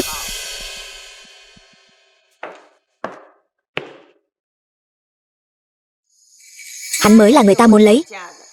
Gả cho hắn sao? Hắn là cái thá gì? Hắn là đạo lữ tiền kiếp của Võ Diệp Phi ta, là con rể tương lai của Phủ Nguyên Soái. Ngươi chính là kẻ nằm liệt giường 3 năm trời sao? Ngươi có tư cách gì để cưới Trích Tiên? Vậy ngươi lại có tư cách gì? Bản vương là vương gia khác họ duy nhất của đại hạ, dưới một người trên vạn người, võ công cái thế, quyền lực ngút trời. Ngươi nói xem, bản vương có tư cách hay không? Chẳng qua chỉ là một đám vua của Lũ Kiến Hôi mà thật sự coi mình là gì đó. Hỗn xược. Trần Tiên, ngươi dám so sánh mình với vương gia sao? Anh ấy có tư cách hay không là do ta quyết định. Võ Trích Tiên, nàng hà tất phải tự làm khổ mình như vậy chứ? Nàng tự làm khổ mình, hạ mình gả cho loại đàn ông này. Nếu nàng và ta kết thành phù thê, Võ gia và Bàng gia sẽ là những gia tộc đứng đầu đại hạ. Tiểu Phi, con đừng phụ lòng tốt của vương gia nữa. Vương gia đề nghị hai nhà kết giao. Đối với Phủ Nguyên Soái chúng ta, đó là chuyện đại sự trời ban đấy. Không cần. Đây mới là người đàn ông mà ta muốn. Võ Diệp Phi, cô đã chiếm hết sự chú ý rồi đấy. Tiểu Phi, con phải suy nghĩ thật kỹ càng. Là hạnh phúc cá nhân của con quan trọng, hay tương lai của cả Phủ Nguyên Soái chúng ta quan trọng hơn? Tiểu Phi, cái tên thuật sĩ giang hồ này, hắn có thể cho cô được gì?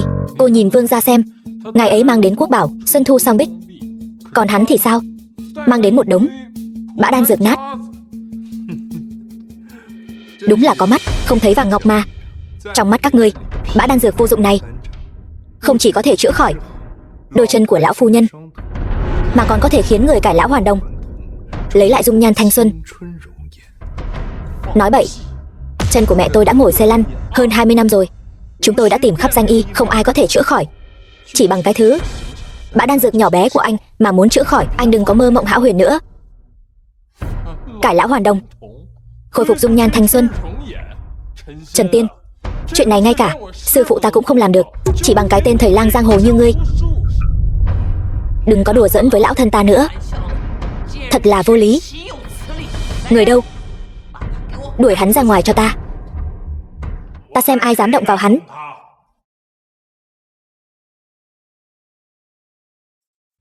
Sư phụ, người sao lại đến đây? Vương gia, ngài cũng đến rồi sao? Đã xảy ra chuyện gì vậy?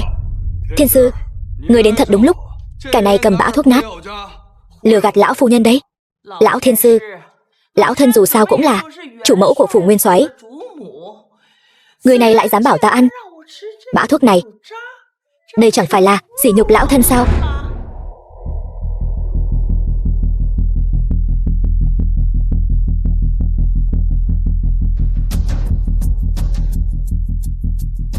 Sư phụ, mấy thứ này đều là đồ không ai cần, bã thuốc bỏ đi. Người nhặt nó làm gì vậy? Lão thiên sư, đừng để bẩn tay người. Các người hiểu gì chứ? Đây đều là bã đan dược của kim đan tuyệt thế, so với bảo vật quý giá của thiên sư điện ta còn tốt hơn gấp trăm lần. Cái gì? Tên vô dụng này lại có thể lấy ra thứ tốt hơn cả bảo vật quý giá của thiên sư điện. Lão thiên sư, người có phải đã nhìn nhầm rồi không? Sao vậy? Ngươi là đang nói lão đạo hồ đồ sao? Lão phu nhân, không ngại thì thử một chút đi. Không được đâu. Lão phu nhân, người có thân phận gì chứ? Làm sao có thể ăn thứ không rõ lai lịch này? Bà nội, cháu tin vào đan dược của sư phụ cháu. Lão phu nhân, có tin tưởng lão phu không? Nếu lão thiên sư đã lên tiếng, vậy thì lão thân sẽ thử một chút. Mẹ, cái này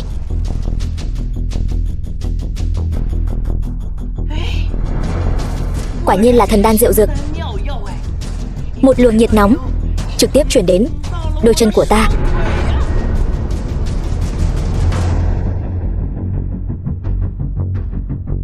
Lão phu nhân, người hãy đứng dậy đi thử vài bước xem. Thằng nhóc, đừng tưởng rằng lão thiên sư chống lưng cho anh mà anh nghĩ bã thuốc bỏ đi của anh có thể chữa bách bệnh đấy.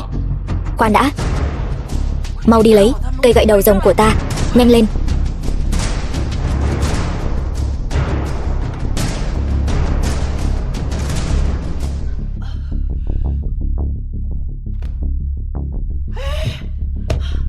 Thật sự khỏi rồi. Thật sự khỏi rồi. Mẹ. Mặt của mẹ. Mẹ, tóc của mẹ. Chân đã khỏi. Người cũng trẻ lại rồi. Cái này làm sao có thể chứ? Cái này thật sự có hiệu quả. Gương. Mẹ.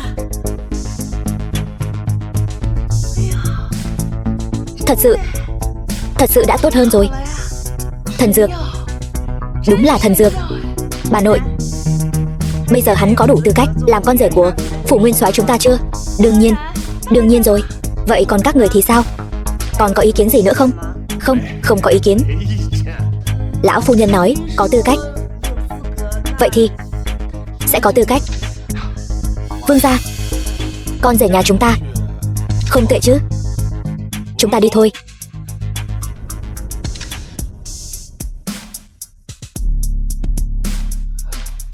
Trần Tiên đã giành được thiện cảm của người Võ gia. Nếu cứ tiếp tục như vậy, thật sự sẽ để hắn trở thành con rể của phủ nguyên soái mất. Người đối xử với cô ấy quá tốt rồi. Nào là chữa chân cho bà nội cô ấy, nào là rút trẻ lại. Người thiên vị, ta chẳng phải đã cứu mạng ông nội ngươi rồi sao? Ông nội ta lại tái phát bệnh rồi, cần ngươi đến. Ngươi không lừa ta chứ? Sao ta có thể lấy chuyện tính mạng của ông nội ra đùa giỡn với ngươi chứ? Chư vị, tôi còn có việc quan trọng, lát nữa sẽ không ở lại cùng mọi người tham gia bữa tiệc tối nữa. Được. Nếu Từ tể tướng có bệnh trong người, vậy xin mời. Xong việc nhớ về phủ nguyên soái ăn tối. Được. Tiểu Phi, đạo lữ tiền kiếp này quả nhiên không tầm thường chút nào. Ngay cả loại thần dược này cũng có thể lấy ra được.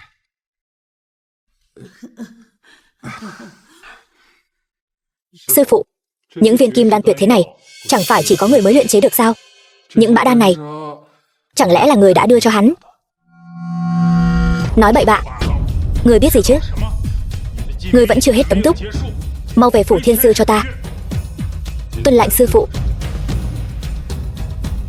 Lão phu nhân, lão đạo còn có chút việc trong điện, xin cáo từ trước.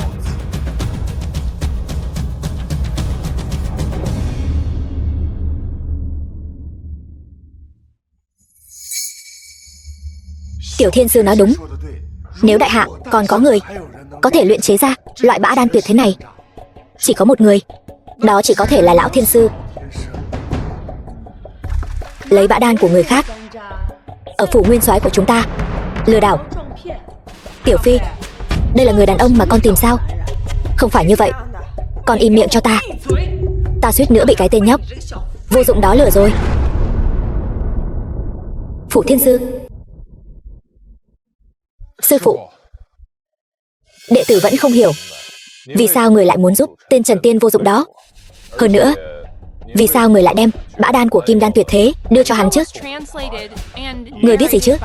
Trần Tiên sinh không phải người bình thường đâu. Không phải người bình thường sao? Sư phụ, Tiểu Phi này bất kể là thân phận nào, người xem, cô ấy vừa là đại tiểu thư của phủ nguyên soái, cô ấy lại càng là trích tiên giáng trần. Trần Tiên có điểm nào xứng với cô ấy chứ? Người nói trích tiên giáng trần gì cơ? Trích tiên giáng trần mà quốc chủ đang tìm kiếm chẳng phải là Tiểu Phi sao? Chẳng phải đây là điều người đã nói với quốc chủ sao? Nói bậy. Ngươi là nói vầng kim quang giáng xuống nhân gian kia, đó là Chí Cương Chí Dương. Sư phụ, ý của người là trích tiên giáng trần là một nam nhân sao? Đúng vậy. Chẳng lẽ sư phụ đã biết hắn là ai rồi sao? Sư phụ, người đừng úp mở nữa. Người xem, khắp thiên hạ ai mà không biết người ngựa tại Thiên Sư Điện chứ? Chuyện thiên hạ này, người chỉ cần búng tay một cái, chẳng phải đều rõ ràng rồi sao? Thiên cơ không thể tiết lộ. Trước đó, ánh sáng vàng ngoài cửa sổ đó, con biết rồi. Sư phụ, người có phải đã được Trích Tiên chỉ điểm nên đan đạo đã đại thành rồi phải không? Không tính là đại thành, nhưng lĩnh ngộ thì khá nhiều. Quả nhiên, sư phụ đã gặp được Trích Tiên dáng thế, mà người đó không phải Võ Diệp Phi. Sư phụ, mời.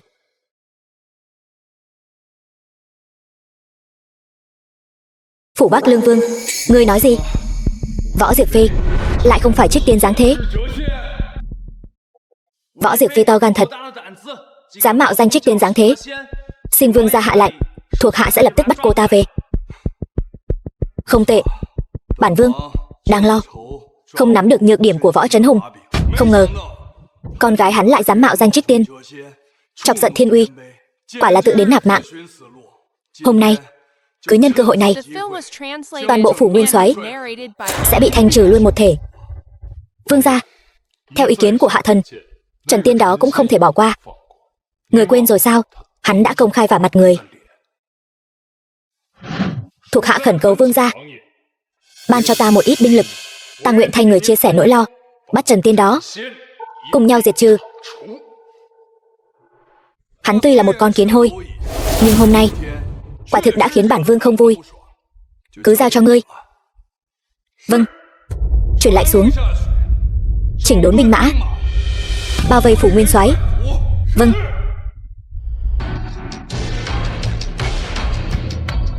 Phủ Nguyên Soái.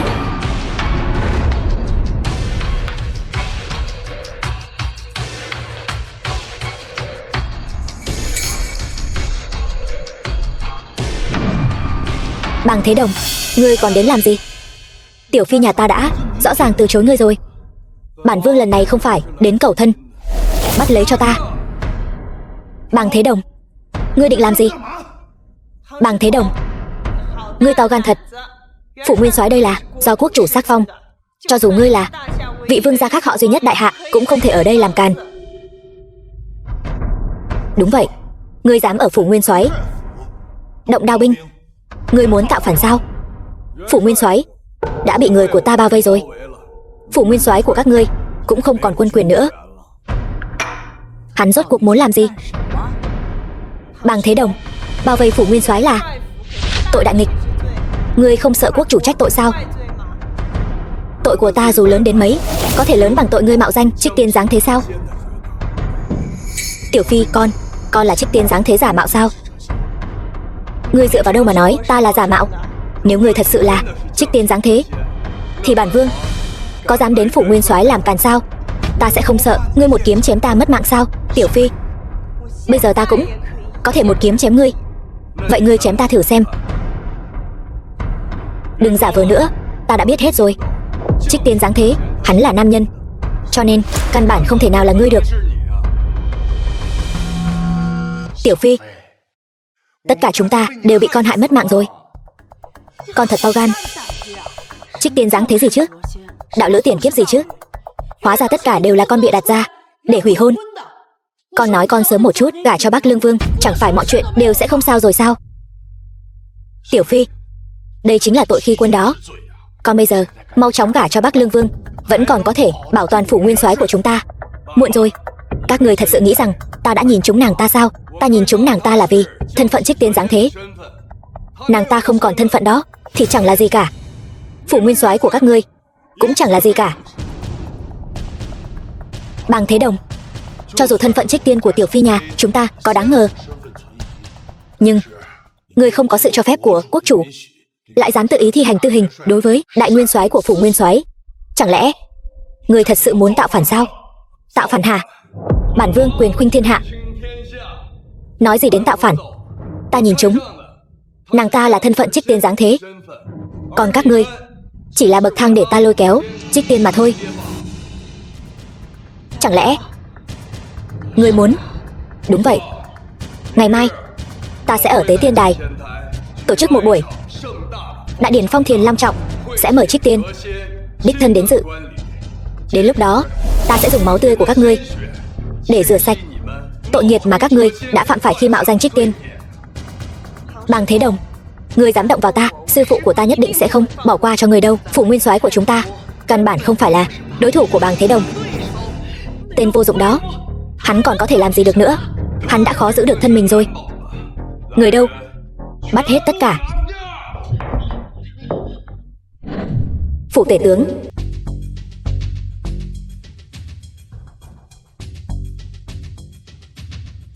Tư tướng chẳng phải vẫn ổn sao? Có lẽ bây giờ đã ổn rồi. Nhược Chân, sao con có thể lừa dối Trần tiên sinh chứ?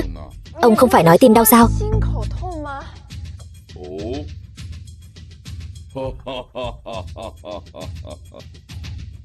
Diệp Phi sao vẫn chưa trả lời tin nhắn vậy? Sao vậy? Mới 3 phút không gặp đã nhớ nhung đến thế rồi sao? Ta không có ý đó. Ta là nói, ta bây giờ vẫn không biết tình hình bên Diệp Phi thế nào. Hay là cứ quan tâm bản thân ngươi trước đi. Ngươi có ý gì? Bắc Lương Vương vừa mới xâm nhập phủ nguyên soái, Võ Diệp Phi cũng vậy. Cô ta giả mạo Trích Tiên, đã bị tống vào thiên lao rồi. Ngươi thật to gan. Người đâu? Không đến được đâu. Trường Minh Đạo, phủ tể tướng của ta và thiên sư điện của ngươi, nước giếng không phạm nước sông. Ngươi lại dám chạy đến nhà của ta để lấy mạng người, rốt cuộc là có ý gì? Chỉ là một phủ tể tướng nhỏ bé mà thôi. Hiện tại ta đại diện cho phủ Bắc Lương Vương. Ta chỉ có một yêu cầu, ngoan ngoãn giao Trần Tiên ra, ta có thể tha cho các ngươi. Đường đường là tiểu thiên sư của thiên sư điện, lại sa đọa thành một con chó của phủ Bắc Lương Vương, thật đáng thương. Bắc Lương Vương hiện tại đang như mặt trời ban trưa, cách phi thăng thành tiên chỉ còn một bước. Đi theo hắn tốt hơn nhiều so với đi theo lão già kia.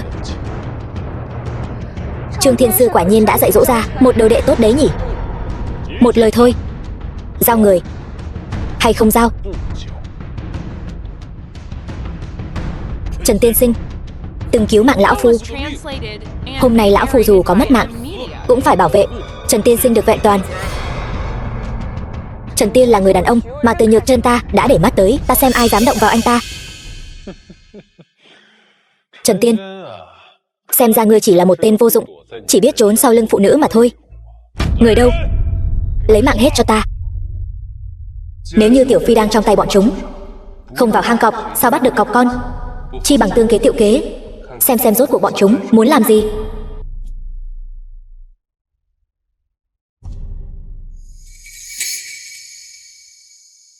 Ngươi đừng động vào bọn họ, ta có thể đi cùng các ngươi. Trần tiên sinh, ngài. Từ tiểu thư, từ tướng, các vị vì muốn bảo vệ tính mạng của ta, sẵn lòng hy sinh tính mạng của mình, ta vô cùng cảm kích. Nhưng chuyện này, Trần Tiên ta không muốn liên lụy đến các vị. Thằng nhóc, coi như người biết điều, đi thôi. Ông nội, sao ông có thể để mặc bọn chúng bắt Trần Tiên đi chứ? Khi Trần Tiên sinh bị dẫn đi, không hề có chút hoảng loạn nào. E rằng hắn đã có mưu lược riêng. Hơn nữa, hắn là nhân vật cỡ nào chứ? Con không cần lo lắng, cháu sẽ đến phủ Bắc Lương Vương đòi người. Nếu Bàng Thế Đồng hắn dám không thả người, cháu sẽ châm một mồi lửa đốt cháy phủ Bắc Lương Vương của hắn. Thiên sư điện, ngươi còn dám quay về sao? Không sợ lão đạo một trường kết liễu ngươi sao? Sư phụ, ngươi hướng về nơi cao, nước chảy về chỗ trũng. Đây cũng là chuyện không thể làm khác được. Lão thiên sư, thiên sư điện, thanh tâm quả dục, sao có thể sánh bằng Yến Vũ oanh ca của phủ Bắc Lương Vương ta? Sư phụ, người không phải đã gặp vị Trích Tiên dáng thế đó sao? Vương gia nhờ người nhắn giúp một lời, trưa mai đến tế tiên đài. Các người dựa vào đâu mà cho rằng ta có thể mời được vị Trích Tiên dáng thế đó? Người cứ yên tâm, lời mời của vương gia không ai có thể từ chối được. Trưa mai, vương gia dự định tại tế tiên đài chuẩn bị đại điển phong thiền, sắc phong vị Trích Tiên dáng thế thành Cửu Tiêu chân tiên. Xin người chuyển lời cho hắn, bảo hắn đến quan lễ. Tiên nhân siêu thoát trần thế, sao có thể đích thân tham gia cái đại điển phong thiền nhỏ bé của ngươi? Hắn tốt nhất nên đến tham gia, bằng không 10 vạn thiết kỵ Bắc Lương của ta sẽ hủy diệt Thiên Sư Điện bất cứ lúc nào. Ngươi nếu như đã biết lão đạo có thể nói chuyện với Trích Tiên Giáng thế, ngươi lại dám hủy diệt Thiên Sư Điện của ta, chẳng lẽ ngươi không sợ Trích Tiên Giáng thế giáng tội sao? Ngươi thật sự cho rằng Thiên Sư Điện của ngươi quan trọng đến mức nào đối với Trích Tiên Giáng thế? Những gì Thiên Sư Điện các ngươi có thể cho phủ Bắc Lương Vương của ta có thể cho nhiều hơn. Sư phụ, con nghĩ người nhất định không muốn thiên nhiên truyền thừa của Thiên Sư Điện này bị hủy trong tay người đâu nhỉ? Cầm miệng, ta đã không còn là sư phụ của ngươi nữa rồi. Lão Thiên Sư, sự tồn vong của Thiên Sư Điện nắm trong tay người đó. Người không muốn trở thành tội nhân của Thiên Sư Điện, tốt nhất nên làm theo ý của ta. Ta có thể mời vị Trích Tiên Giáng thế đó đến tham gia đại điển phong thiền của ngươi, nhưng hắn ta không thể giao cho ngươi xử lý. Nếu không có người đồ đệ yêu quý của ngươi, kẻ mạo danh Trích Tiên Giáng thế bất hợp pháp đó sao có thể xa lưới được? Là ngươi đã tiết lộ bí mật sao? Võ Diệp Phi giả mạo Trích Tiên Giáng thế, tội đáng mất mạng. Ngày mai tại đại điển phong thiền, gia quyến của phủ Nguyên Soái cùng với tên Trần Tiên vô dụng kia đều sẽ ở trên tế tiên đài bị thiêu sống. Võ tiểu thư là bạn lâu năm của ngươi, sao ngươi có thể đối xử với phủ Nguyên Soái như vậy? Phủ Nguyên Soái sao? Sự diệt vong của nó là điều đã định. Sư phụ, người hẳn là đã sớm tính toán được rồi chứ? Nếu ta có thể tính toán được thì lúc trước ta đã không thu nhận ngươi, kẻ đồ đệ bội bạc này. Còn Võ Diệp Phi, ta ngược lại có thể khẩn cầu vương gia tha cho cô ta một mạng. Nhưng cái gọi là đạo lữ tiền kiếp của cô ta nhất định phải mất mạng. Các ngươi đã bắt Trần Tiên Sinh sao? Đối mặt với kỵ binh thiết kỵ Bắc Lương, hắn đã ngoan ngoãn bó tay chịu trói rồi. Các người gan to tày trời. Võ Diệp Phi giả mạo Trích Tiên, tội của nàng ta đáng bị tru diệt. Trần Tiên cũng là đồng phạm. Bắc Lương Vương luận tội bắt người, có gì không ổn đâu. Lão Thiên Sư, ta biết ngươi và thằng nhóc họ Trần đó có chút tình giao hảo, nếu không thì sẽ không đem thứ đã khó nhọc luyện chế bã thuốc kim đan cho hắn. Nhưng an nguy của hắn và sự tồn vong của Thiên Sư Điện, ngài nên biết. Chọn thế nào, các người nhất định sẽ hối hận. Lão Thiên Sư, chuyện này không cần ngươi phải lo lắng. Ngươi hãy chuyển lời của ta đến hắn. Nếu hắn đến, ta sẽ sắc phong hắn làm Cửu Tiêu Chân Tiên, được vạn người kính ngưỡng. Nếu hắn không đến, sẽ thấy Thiên Sư Điện thi thể nổi khắp nơi. Chúng ta đi. Sư phụ, ngài bảo trọng nhé. Bọn ngu ngốc các ngươi ảo tưởng bám víu vào Trích Tiên Giáng thế, nhưng không biết các ngươi đã đắc tội tử hình với Trích Tiên Giáng thế này rồi.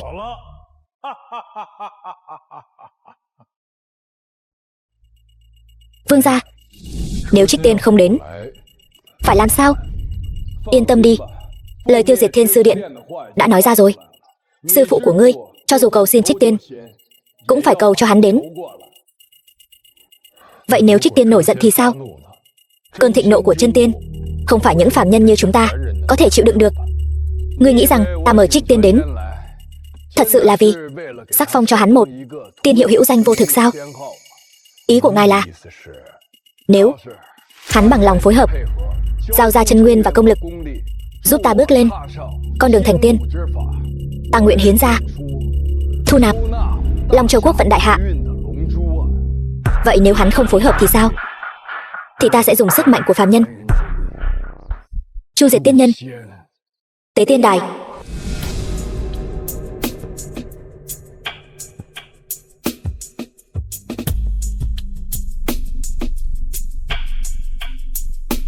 film was translated and narrated by M Media.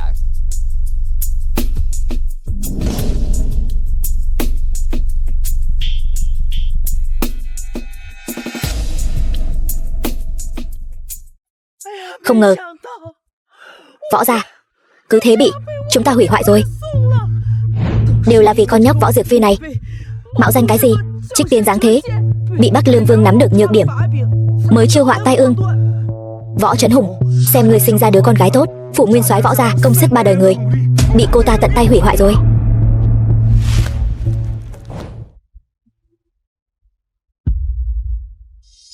Tiểu Phi, kết cục khi đối đầu với Bắc Lương Vương ngươi đã thấy rồi đó. Trương Minh Đạo, ngươi hèn hạ, kẻ mạnh sinh tồn. Thiên đạo vốn là vậy. Ta đây gọi là biết thời thế.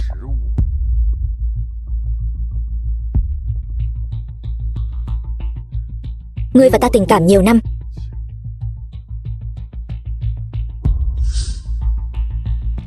Tiểu Phi, dù ngươi có phải là tiên nhân dáng trần gì đó hay không, chỉ cần ngươi đồng ý gả cho ta, ta sẽ tha cho các ngươi một mạng. Ngươi đừng hòng. Sư phụ ta sẽ đến cứu ta. Bây giờ là lúc nào rồi mà ngươi còn nghĩ đến hắn ta? Đạo lữ tiền kiếp gì chứ? Thằng nhóc đó vừa nhìn đã không phải người tốt lành gì. Bây giờ chắc đã chuồn im, rút lui từ lâu rồi. Ngươi còn trông mong hắn đến cứu chúng ta sao? Đúng vậy. Ngươi có cách nào chứ? Bây giờ Tế Tiên Đài đã bị 10 vạn thiết kỵ của Bắc Lương Vương bao vây kín mít rồi. Ngươi nói cho ta biết, hắn ta làm sao đến cứu chúng ta được? Với năng lực của sư phụ ta, chỉ 10 vạn thôi sao? Sư phụ ngươi sẽ đến, nhưng không phải để cứu ngươi, mà là để chôn cùng các ngươi. Người đâu? Dẫn hắn lên đây.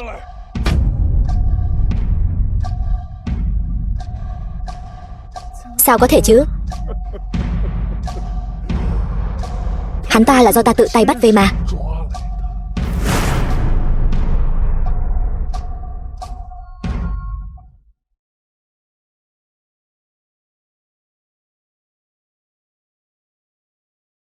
Sư phụ, chuyện này là sao?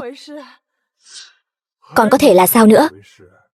Đối mặt với 10 vạn thiết kỵ của Bắc Lương Vương, cái tên thuật sĩ giang hồ này, ngoài việc ngoan ngoãn bó tay chịu trói thì còn có thể làm gì được nữa? Tiểu Thiên Sư là Võ Diệp Phi giả mạo tiên nhân dáng trần, chứ không hề liên quan đến chúng tôi chút nào.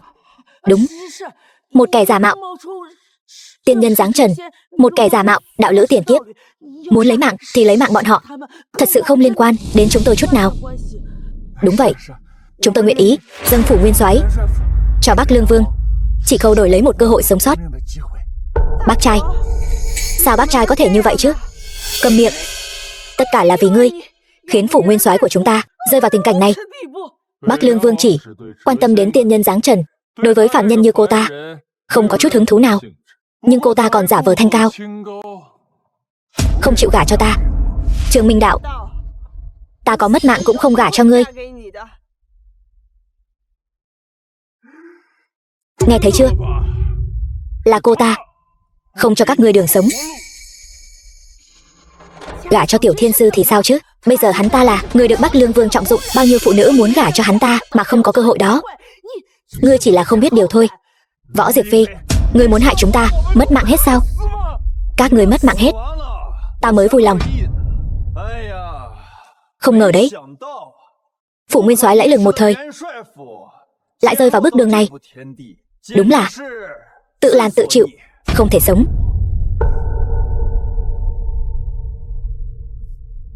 Trần Tiên từng một thời đắc ý, lại trở thành tù nhân. Cả người bẩn thỉu, giống như một tên ăn mày, suýt nữa thì không nhận ra ngươi. Từ một người sống thực vật bị giáng xuống thành tù nhân. Đối với một người đàn ông như ngươi, đây là kết cục tốt nhất, cảm tạ ân đức của vương gia.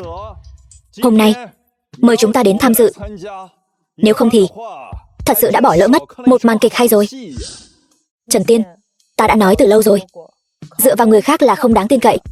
Tại đại hội Tầm Tiên, ngươi vì cô gái này mà nổi bật hết mức. Bây giờ phủ nguyên soái đã bị Bắc Lương Vương thanh trừng, Không có cô gái này chống lưng, ngươi chẳng là gì cả. Ngươi chỉ nhìn thấy bề ngoài của sự vật, nhìn thấy những gì mình muốn thấy. Ngươi không thấy được sự thật. Ta chỉ thấy bề ngoài. Từ đại hội tầm tiên đến hợp tác đan dược, lần nào ngươi mà chẳng dựa vào phủ nguyên soái. Nói trắng ra, không có phủ nguyên soái, không có Võ Diệp Phi, ngươi chẳng là gì cả. Nhìn thấy ngươi đau khổ tột cùng như vậy, khỏi phải nói ta trong lòng hả hê đến mức nào. Trần Tiên, bây giờ ngươi có phải là cực kỳ hối hận không? Hối hận vì đã quá thân thiết với cô gái này và bị liên lụy bởi họ, chỗ dựa không còn. Đương nhiên là hối hận rồi. Ta chưa bao giờ có chỗ dựa nào cả. Cái ta dựa vào vĩnh viễn là chính mình. Dựa vào chính ngươi sao? Nếu ngươi dựa vào chính mình, vậy tại sao ngươi lại ở đây, bị giáng xuống thành tù nhân của Bắc Lương Vương chứ? Ngươi nghĩ rằng chỉ với bọn họ có thể bắt được ta sao? Lẽ nào sư phụ? Trần Tiên, ngươi đã là tù nhân rồi, còn ở đây khoác lác cái gì chứ? Không, ta chỉ thắc mắc thôi. Một tên vô dụng như ngươi sắp mất mạng đến nơi rồi mà miệng vẫn còn cứng như vậy. Ngươi không thật sự nghĩ rằng sẽ có thần binh giáng thế đến cứu ngươi chứ? Trần Tiên, thời thế đã thay đổi rồi. Đây không phải là đại hội tầm tiên. Ngay cả Võ Diệp Phi cũng khó giữ được thân mình rồi. Lần này sẽ không có ai đến cứu ngươi đâu.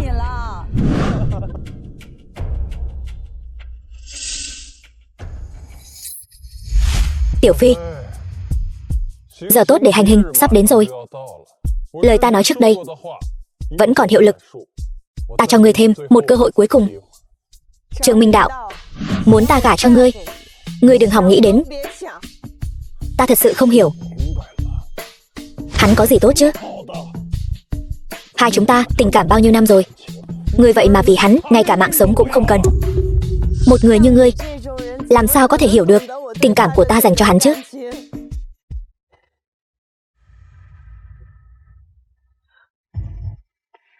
Ngươi đừng ép ta. Trường Minh Đạo, ngươi đang làm cái gì vậy? Câm miệng. Trần Tiên, cảnh tượng hôm nay ta sẽ khiến ngươi vĩnh viễn không thể quên. Dừng tay. Sao cô ta lại đến đây? Một nhát dao này của ngươi suýt chút nữa đã chém ta mất mạng rồi. Võ Diệp Phi, ta là ân nhân cứu mạng của ngươi đấy. Ngươi đối xử với ân nhân cứu mạng với thái độ này sao? Nếu ta đến muộn một bước nữa, ngươi đã bị cái tên lão bằng hữu này chém mất mạng rồi. Từ tiểu thư, Đại điển Phong Thiền là do vương gia chấp thuận. Ngươi đến đây gây sự là tìm nhầm chỗ rồi. Võ Diệp Phi, cái tên lão bằng hữu này của ngươi trở mặt còn nhanh hơn lật sách. Mấy ngày trước ở cửa Thiên Sư Điện còn luôn miệng gọi Tiểu Phi, cứ như một tên nịnh bợ vậy. Hôm nay lại muốn một đao chém mất mạng cô, là ta nhìn người không rõ, tự rước họa vào thân. Từ Nhược Chân, đừng tưởng ngươi là cháu gái của tể tướng thì ta không dám động vào ngươi. Sao nào? Cái tên phế vật của Thiên Sư Điện còn muốn động vào bản tiểu thư sao? Đến đây, ngươi động thử xem. Phủ nguyên soái chọc giận Trích Tiên, theo đại hạ quốc pháp nên xử tử hiến tế chân tiên. Hôm nay ngươi đến tế tiên đài gây sự là muốn đối địch với Bắc Lương Vương sao? Kẻ nào là kẻ thù của Trần Tiên chính là kẻ thù của phủ tể tướng ta. Phủ Bắc Lương Vương vừa diệt phủ nguyên soái, không ngại thêm các ngươi một cái phủ tể tướng nữa đâu.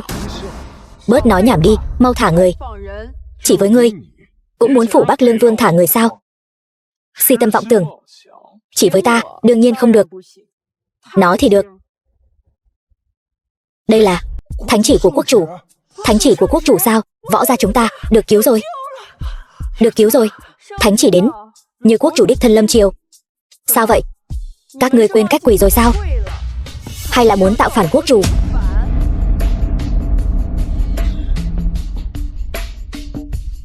Ngươi cái tên phế vật này sao còn không quỳ xuống? Là chê mình sống không đủ lâu sao? Đến lúc quốc chủ truy cứu, ngươi có mọc thêm 10 cái đầu cũng không đủ đâu. Một quỳ thiên địa, hai quỳ cha mẹ, một quỳ này của ta. E rằng quốc chủ này hắn không chịu nổi đâu. Ngông cuồng.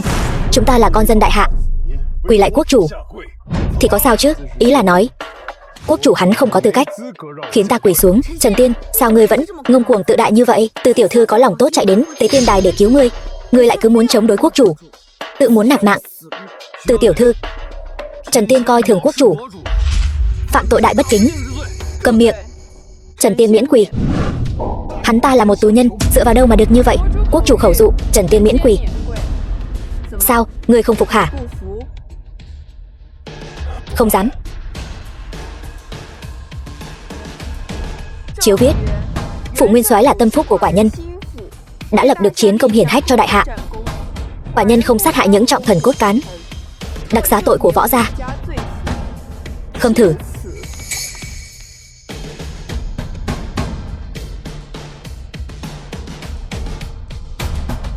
Đứng ngây ra đó làm gì? Còn không mau thả người. Thả người. Khoan đã.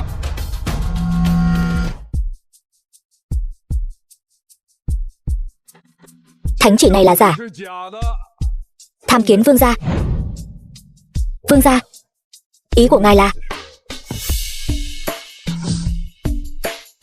Giả mạo sơ hở khắp nơi, ngay cả quốc ấn cũng không đóng. Từ Nhược Chân, người gan lớn thật. Từ Nhược Chân, ngươi giả truyền thánh chỉ sao? Vương gia, Từ Nhược Chân giả truyền thánh chỉ, đó chính là tội Chu Di cửu tộc đó. Người đâu? Giải Từ Nhược Chân xuống cho ta. Đây chính là của phủ tể tướng các ngươi, bằng chứng phạm tội khi quân lộng quyền. Ta nhớ ngươi và phủ tể tướng có ân oán không nhỏ. Đợi sau khi đại điển phong thiền kết thúc, ngươi dẫn người đến khám xét phủ tể tướng, ngay cả một con giận cũng không được để lại, hiểu không? Tiểu nhân hiểu. Trần Tiên, thảo nào vừa nãy ngươi lại tự tin đến thế? Ngươi có phải cho rằng không có phủ nguyên soái, vẫn còn phủ tể tướng chống lưng cho ngươi, có phải không? Thằng nhóc, ngươi không phải vẫn luôn đặt hy vọng vào phủ tể tướng sao? Lát nữa ta sẽ lấy danh nghĩa Bắc Lương Vương, khiến cả phủ tể tướng bị tru sát toàn bộ. Sau đó lại ngay trước mặt ngươi cưỡng đoạt người phụ nữ này. Buông tay ra cho ta. Bây giờ ta đổi ý rồi. Ta muốn ngay trước mặt ngươi cưỡng đoạt con tiện nhân này. Nạp mạng đi.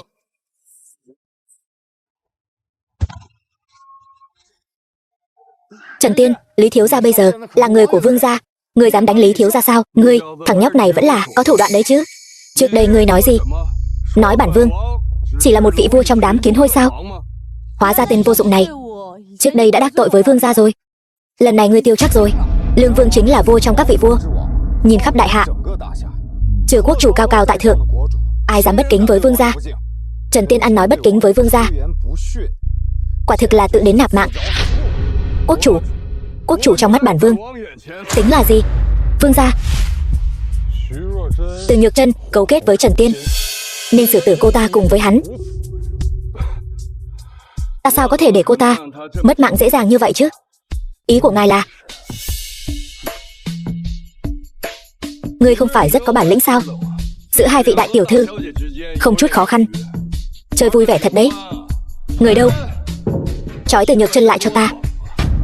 Hôm nay ta sẽ để ngươi tận mắt chứng kiến bọn họ đã mất mạng ngay trước mắt ngươi. Bàng Thế Đồng, đồ khốn nạn nhà ngươi, dù có hóa thành quỷ, ta cũng sẽ không tha cho ngươi. Đừng mắng nữa, tiết kiệm chút sức lực đi. Ta mắng hắn, hắn không vui. Hắn không vui thì ta vui. Mất mạng đến nơi rồi mà còn dám cứng miệng. Chém cô ta cho ta.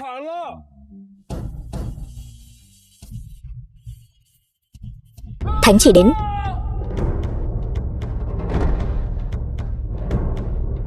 Ông nội, cuối cùng ông cũng đến rồi. Giả mạo thánh chỉ truyền lệnh, lát nữa ta sẽ xử lý con. Nếu con không giả mạo thánh chỉ, kéo chân bọn họ, chờ ông từ Hoàng cung thỉnh chỉ trở về, chúng con đã sớm bị bọn họ xử tử rồi. Bắc Lương Vương, Bàng Thế Đồng tiếp chỉ. Thánh chỉ này của ngươi sẽ không phải cũng là giả đấy chứ? Hỗn xược. Ngự bút của quốc chủ, sao có thể để bọn ngươi tùy tiện suy đoán? Ngươi đang nghi ngờ bản tướng giả truyền thánh chỉ, hay là đang nghi ngờ lục bộ thượng thư phía sau ta giả truyền thánh chỉ? Tể tướng và lục bộ làm sao có thể giả truyền thánh chỉ chứ?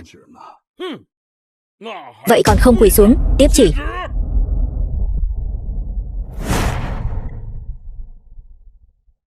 Thánh chỉ của quốc chủ thì sao chứ? To gan. Bàng Thế Đồng, Dám vứt bỏ thánh chỉ, ngươi muốn tạo phản sao? Hôm nay bản vương muốn bước lên tiên lộ, thì sợ gì một đạo thánh chỉ nhỏ bé này?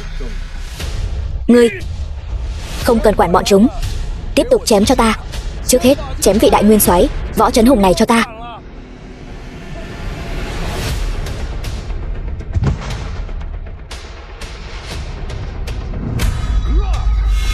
Cha,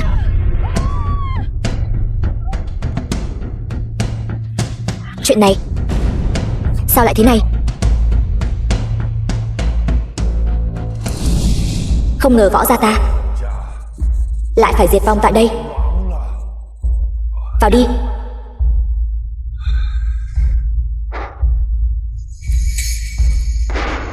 Là ngươi cũng bị bắt vào đây sao? Ta đến để cứu ngươi, ngươi đến cứu ta sao? Ta thấy ngươi là không thoát được nên bị bắt lại đúng không? Võ Nguyên Soái, ngài đoán xem, tại sao Tiểu Phi lại gọi ta một tiếng sư phụ? Thích ngươi chứ gì?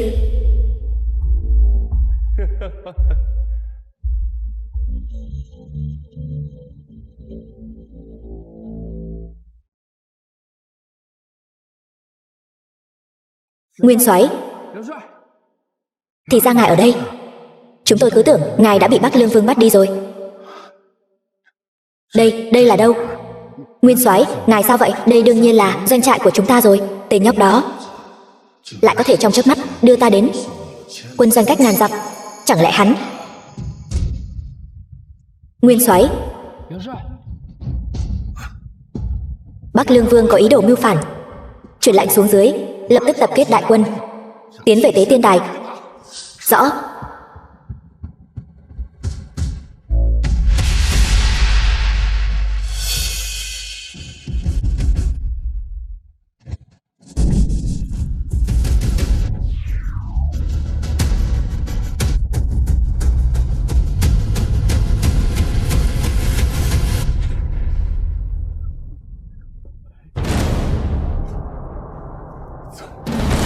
Chuyện gì thế này?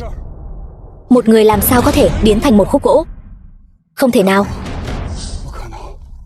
Vừa nãy vẫn còn là người, sao lại biến thành một khúc gỗ? Ta cũng không biết. Vừa nãy hắn vẫn còn là người thật mà. Chém hết bọn chúng đi. Hôm nay bản vương muốn xem thử kẻ nào dám dưới mí mắt của bản vương mà giở trò. Vâng. Đừng, quỳ xuống, đừng mà. Bàng Thế Đồng, ngày tàn của ngươi đã đến rồi.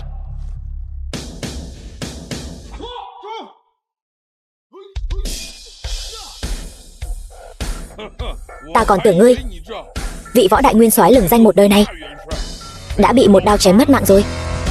Không ngờ, lão già ngươi, mạng vẫn còn lớn đấy chứ. Lão già, ngươi còn chưa mất mạng, sao ta có thể mất mạng được chứ? Võ Trấn Hùng, ngươi dùng kế kim thiền thoát xác này đã làm thế nào vậy? Ta đương nhiên có cao nhân giúp đỡ. Cao nhân sao? Đó chỉ là một vài chiêu trò che mắt mà thôi. Ngươi vừa thoát được một kiếp, ngươi có thể khống chế cục diện hiện tại sao? Bàng Thế Đồng, tai họa sắp ập đến ngươi rồi. Mà còn ngang ngược như vậy, tai họa sắp ập đến sao? 10 vạn thiết kỵ Bắc Lương của ta đã bao vây nơi này rồi. Ngươi vừa thoát được một đao mà còn dám đến đây. Lần này ngươi chắc chắn phải mất mạng rồi. 10 vạn thiết kỵ Bắc Lương, lừng danh thiên hạ. Bản soái cũng muốn được diện kiến. Truyền lệnh xuống, thiết kỵ Bắc Lương nghiền nát bọn chúng. Báo vương gia, 10 vạn thiết kỵ Bắc Lương đã bị diệt toàn bộ rồi. Cái gì? Là ngươi làm sao? Đúng vậy, 10 vạn thiết kỵ của ngươi đã dưới sự bao vây của phủ nguyên soái ta, toàn quân bị diệt rồi. Không thể nào, tuyệt đối không thể nào. Không có gì là không thể.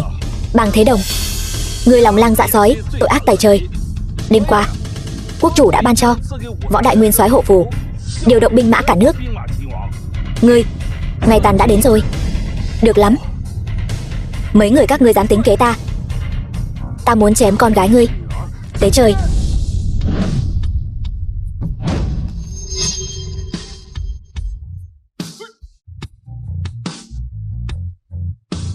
Bàng Thế Đồng, ngươi còn muốn gặp Trích Tiên Giáng Thế nữa không? Sư phụ, người sao lại đến đây? Cầm miệng. Ta không có loại đệ tử vong ơn bội nghĩa như ngươi. Sư phụ, Trường Minh Đạo, ngươi cho rằng ngươi đi theo phủ Bắc Lương Vương thì sẽ có tiền đồ sáng lạn sao? Ta vừa từ bên ngoài tới tiên đài, trên đường đi tới, nơi đó sát chất thành núi, máu chảy thành sông. Hắn, ngay cả đội quân mà hắn tự hào, Thiết Kỵ Bắc Lương, cũng không chịu nổi một đòn. Ngươi dựa vào cái gì mà cho rằng ngươi đi theo hắn sẽ có tiền đồ sáng lạn? Cái gì mà Thiết Kỵ Bắc Lương? Bản vương căn bản không thèm để ý. Điều ta quan tâm là Trích Tiên Giáng Thế. Trích Tiên đại nhân, ngài ấy đã ở đây rồi. Trích Tiên đại nhân ở đây? Sao có thể như vậy? Trích Tiên Giáng Thế rốt cuộc là ai? Nói đi, Trích Tiên Giáng Thế rốt cuộc là ai? Xa tận chân trời, gần ngay trước mắt, hắn chính là Trích Tiên Giáng Thế. Hắn là Trích Tiên Giáng Thế sao? Sư phụ, con thừa nhận hắn biết chút đạo thuật, nhưng mà hắn tuyệt đối không thể là Trích Tiên Giáng Thế. Lão Thiên Sư, ngài có phải đã nhầm rồi không? Hắn chỉ là một tên vô dụng đã nằm trên giường 3 năm trời. Nếu hắn là Trích Tiên Giáng Thế, vậy ông đây chính là Ngọc Hoàng Đại Đế. Chính cái tên vô dụng này, hắn có thể là Trích Tiên Giáng Thế sao? Bàng Thế Đồng, các ngươi thật là có mắt không tròng. Đáng đời, các ngươi sa sút đến nước này. Được, nếu ngươi nói hắn là Trích Tiên Giáng Thế, vậy bản vương muốn xem thử rốt cuộc hắn có bản lĩnh gì.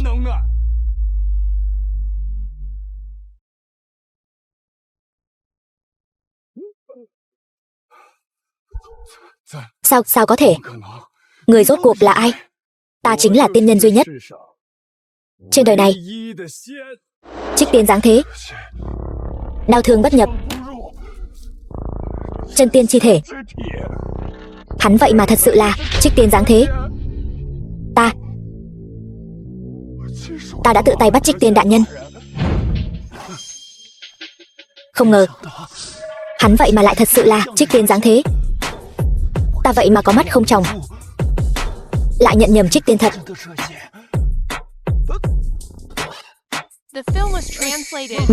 Mẹ người sao vậy? Là ta đã tự tay đẩy đi. Trang rể quý đã tự đến tận cửa. Thì ra hắn thật sự có thể bảo đảm gia đình chúng ta trăm đời phú quý.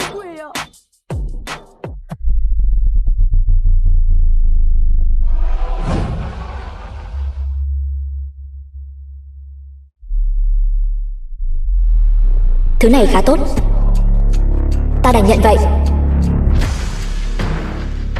Trần Tiên, ngươi thực sự là tiên nhân sao?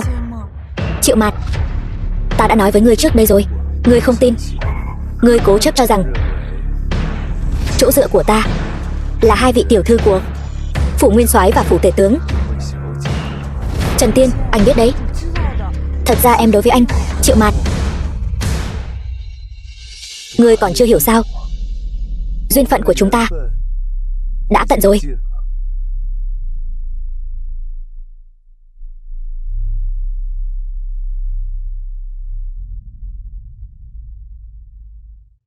Mẹ, Trích Tiên là đạo lữ tiền kiếp của Tiểu Phi. Sự quật khởi của võ gia chúng ta không thể ngăn cản được nữa rồi.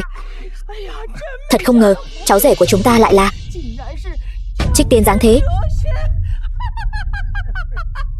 Ông trời phù hộ. Có phải ngươi đã đoán ra từ sớm hắn là Trích Tiên Giáng Thế rồi không? Ta không cần đoán, ta đã nói với ngươi từ lâu rồi. Chúng ta vì cơ duyên xảo hợp ở nhân gian đều biến thành người thực vật, rồi lại cùng nhau phi thăng về tiên giới. Ta trở thành đệ tử của hắn, cùng nhau tu luyện hơn 1 vạn năm. Hóa ra chỉ có một mình ta không biết thôi sao? Đúng không, ông nội? Bái kiến Trích Tiên đại nhân. Không thể nào. Không thể nào. Sao ngươi có thể là Trích Tiên dáng thế tối cao vô thượng được? Ta đã nói rồi, cho dù ngươi là Bắc Lương Vương thì trong mắt ta cũng chỉ là một con kiến lớn hơn một chút mà thôi. Vương gia, thua rồi. Chúng ta hoàn toàn thua rồi. Bản vương quyền khuynh thiên hạ, trải qua hơn 100 trận chiến lớn nhỏ, chưa từng nếm mùi thất bại. Bản vương không thể thua được. Ngươi thật sự là Trích Tiên dáng thế. Hôm nay bản vương muốn dùng sức mạnh phàm nhân chu diệt tiên nhân.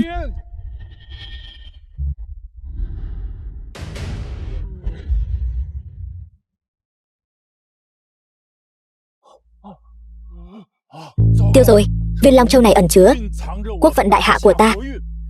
Bắc Lương cưỡng ép dung nạp Long Châu là muốn nâng cao cảnh giới sao? Sư phụ cẩn thận, Trần Tiên mau tránh ra. Bản vương bây giờ có quốc vận gia thân, vạn tà bất xâm. Cho dù ngươi là chân tiên, bản vương cũng nhất định phải chu diệt ngươi. Nạp mạng ra đây. Không biết tự lượng sức mình.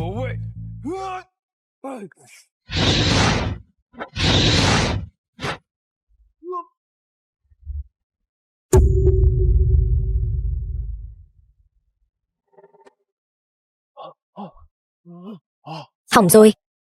Có chuyện gì vậy, lão thiên sư? Viên Long Châu này là thần vật trấn quốc của đại hạ ta, dùng quốc vận để trấn áp vô số yêu ma thượng cổ.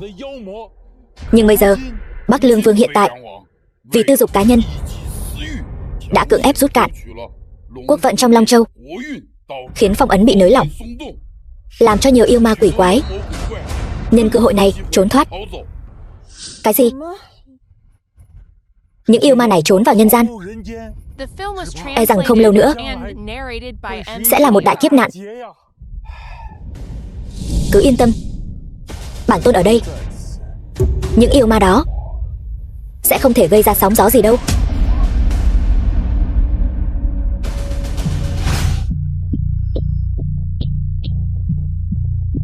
Đại sảnh yêu ma.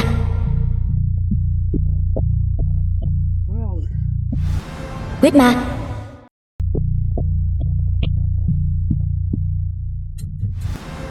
Cửu Vĩ Hồ. Cửu Vĩ Yêu Hồ.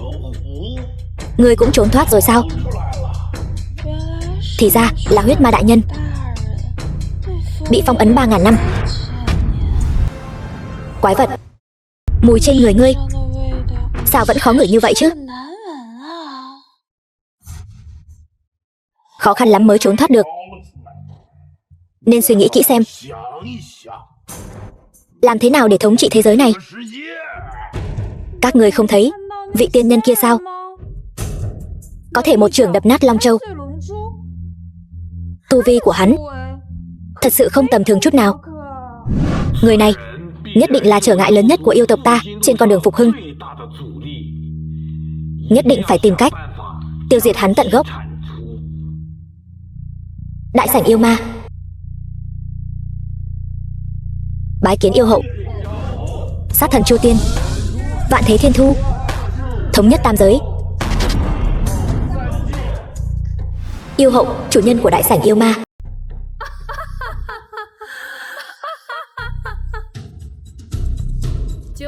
Cửu Vĩ Hồ huyết ma, đứng dậy đi, thuộc hạ có mặt. Tộc Cửu Vĩ Hồ tinh thông thuật mị hoặc, vậy hãy để huyết ma hỗ trợ ngươi. Tiểu tiên nhân ở nhân gian đó cứ giao cho các ngươi vậy. Vâng, thuộc hạ nhất định sẽ khiến hắn sa vào ma đạo.